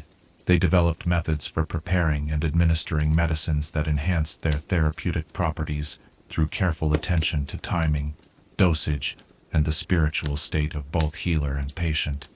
The establishment of hospitals throughout the Islamic world created institutional support for advanced medical research and education. These hospitals served not only as treatment centers, but also as medical schools where knowledge could be preserved, transmitted, and advanced through careful observation and experimentation. Renaissance humanism brought new attention to the individual dignity and worth of patients, emphasizing the importance of treating the whole person rather than simply addressing isolated medical problems. Renaissance healing centers developed more personalized approaches to treatment that took into account each patient's unique circumstances, beliefs, and needs. The development of printing technology during the Renaissance allowed medical knowledge to be disseminated more widely than ever before, creating opportunities for healers throughout Europe to learn from each other's discoveries and innovations. Medical textbooks became available to practitioners who had previously relied solely on oral transmission of knowledge. Renaissance anatomical studies, both magical and mundane, provided unprecedented understanding of human physiology and the ways that magical energies flowed through physical structures. This knowledge allowed for more precise diagnostic techniques and more targeted therapeutic interventions. The Enlightenment brought systematic scientific methods to the study of healing, with researchers attempting to identify and test the specific mechanisms through which different therapeutic techniques achieved their effects. This scientific approach helped distinguish between effective treatments and those that worked primarily through placebo effects. Enlightenment medical education placed increased emphasis on evidence-based practice, requiring healers to demonstrate the effectiveness of their techniques through careful observation and documentation. This empirical approach helped ensure that good intentions were backed by effective methods. The development of public health approaches during the Enlightenment expanded healing practice beyond individual patient care to encompass community health and disease prevention. Healers began to recognize their responsibility for addressing the social and environmental factors that contributed to illness and disease. The Industrial Revolution brought new challenges to healing practice as urbanization and technological change created novel health problems that required innovative therapeutic approaches. Industrial-era healers had to develop new techniques for treating diseases related to pollution, overcrowding, and social disruption. The development of modern transportation and communication systems allowed for unprecedented collaboration between healers working in different locations and cultural contexts. This global exchange of medical knowledge accelerated the development of new therapeutic techniques and approaches.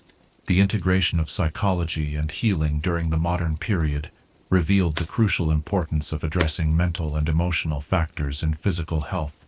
Modern magical healing incorporates insights from trauma therapy, social psychology, and neuroscience to create more comprehensive and effective therapeutic approaches.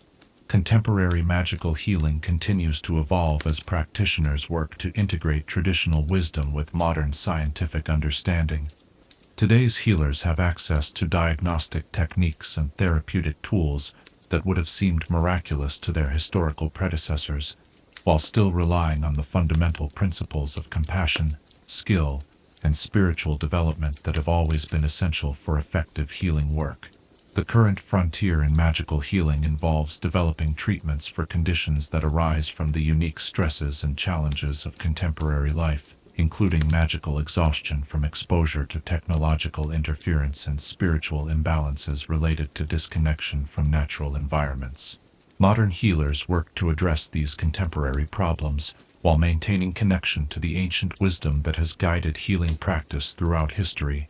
The integration of global healing traditions has created new possibilities for therapeutic innovation, while also requiring careful attention to cultural sensitivity and respect for diverse approaches to understanding health and illness.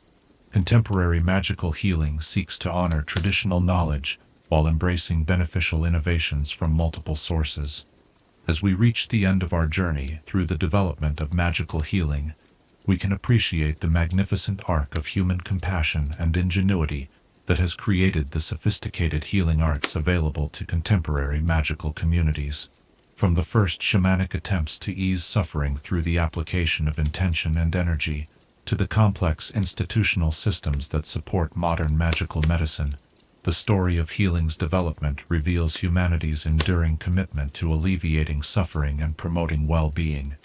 The thread that connects all forms of magical healing throughout history is the recognition that true healing requires more than technical skill. It demands genuine compassion, spiritual development, and the willingness to serve others' well-being above one's own interests. This understanding continues to guide contemporary healing practice, while pointing toward future developments that may expand our capacity to heal in ways we can barely imagine. In the gentle quiet that surrounds us now, as we reflect on this long journey through the history of magical healing, we can appreciate how each generation of healers has built upon the wisdom of their predecessors, while developing new approaches to meet the challenges of their own time. The coastal communities that have been our focus throughout this exploration exemplify the enduring principles that make effective healing possible. Deep connection to natural forces, respect for traditional wisdom, openness to innovation, and above all the commitment to serving life with skill, compassion, and dedication. As you drift toward peaceful sleep, carrying with you the accumulated wisdom of countless generations of healers who have dedicated their lives to easing suffering and promoting wholeness, what aspect of this magnificent tradition speaks most deeply to your heart? The technical innovations that have expanded our healing capabilities, the ethical traditions that ensure healing remains focused on service rather than profit, or perhaps the simple but profound recognition that the greatest magic lies in one person's willingness to ease another's pain through the skillful application of knowledge guided by love.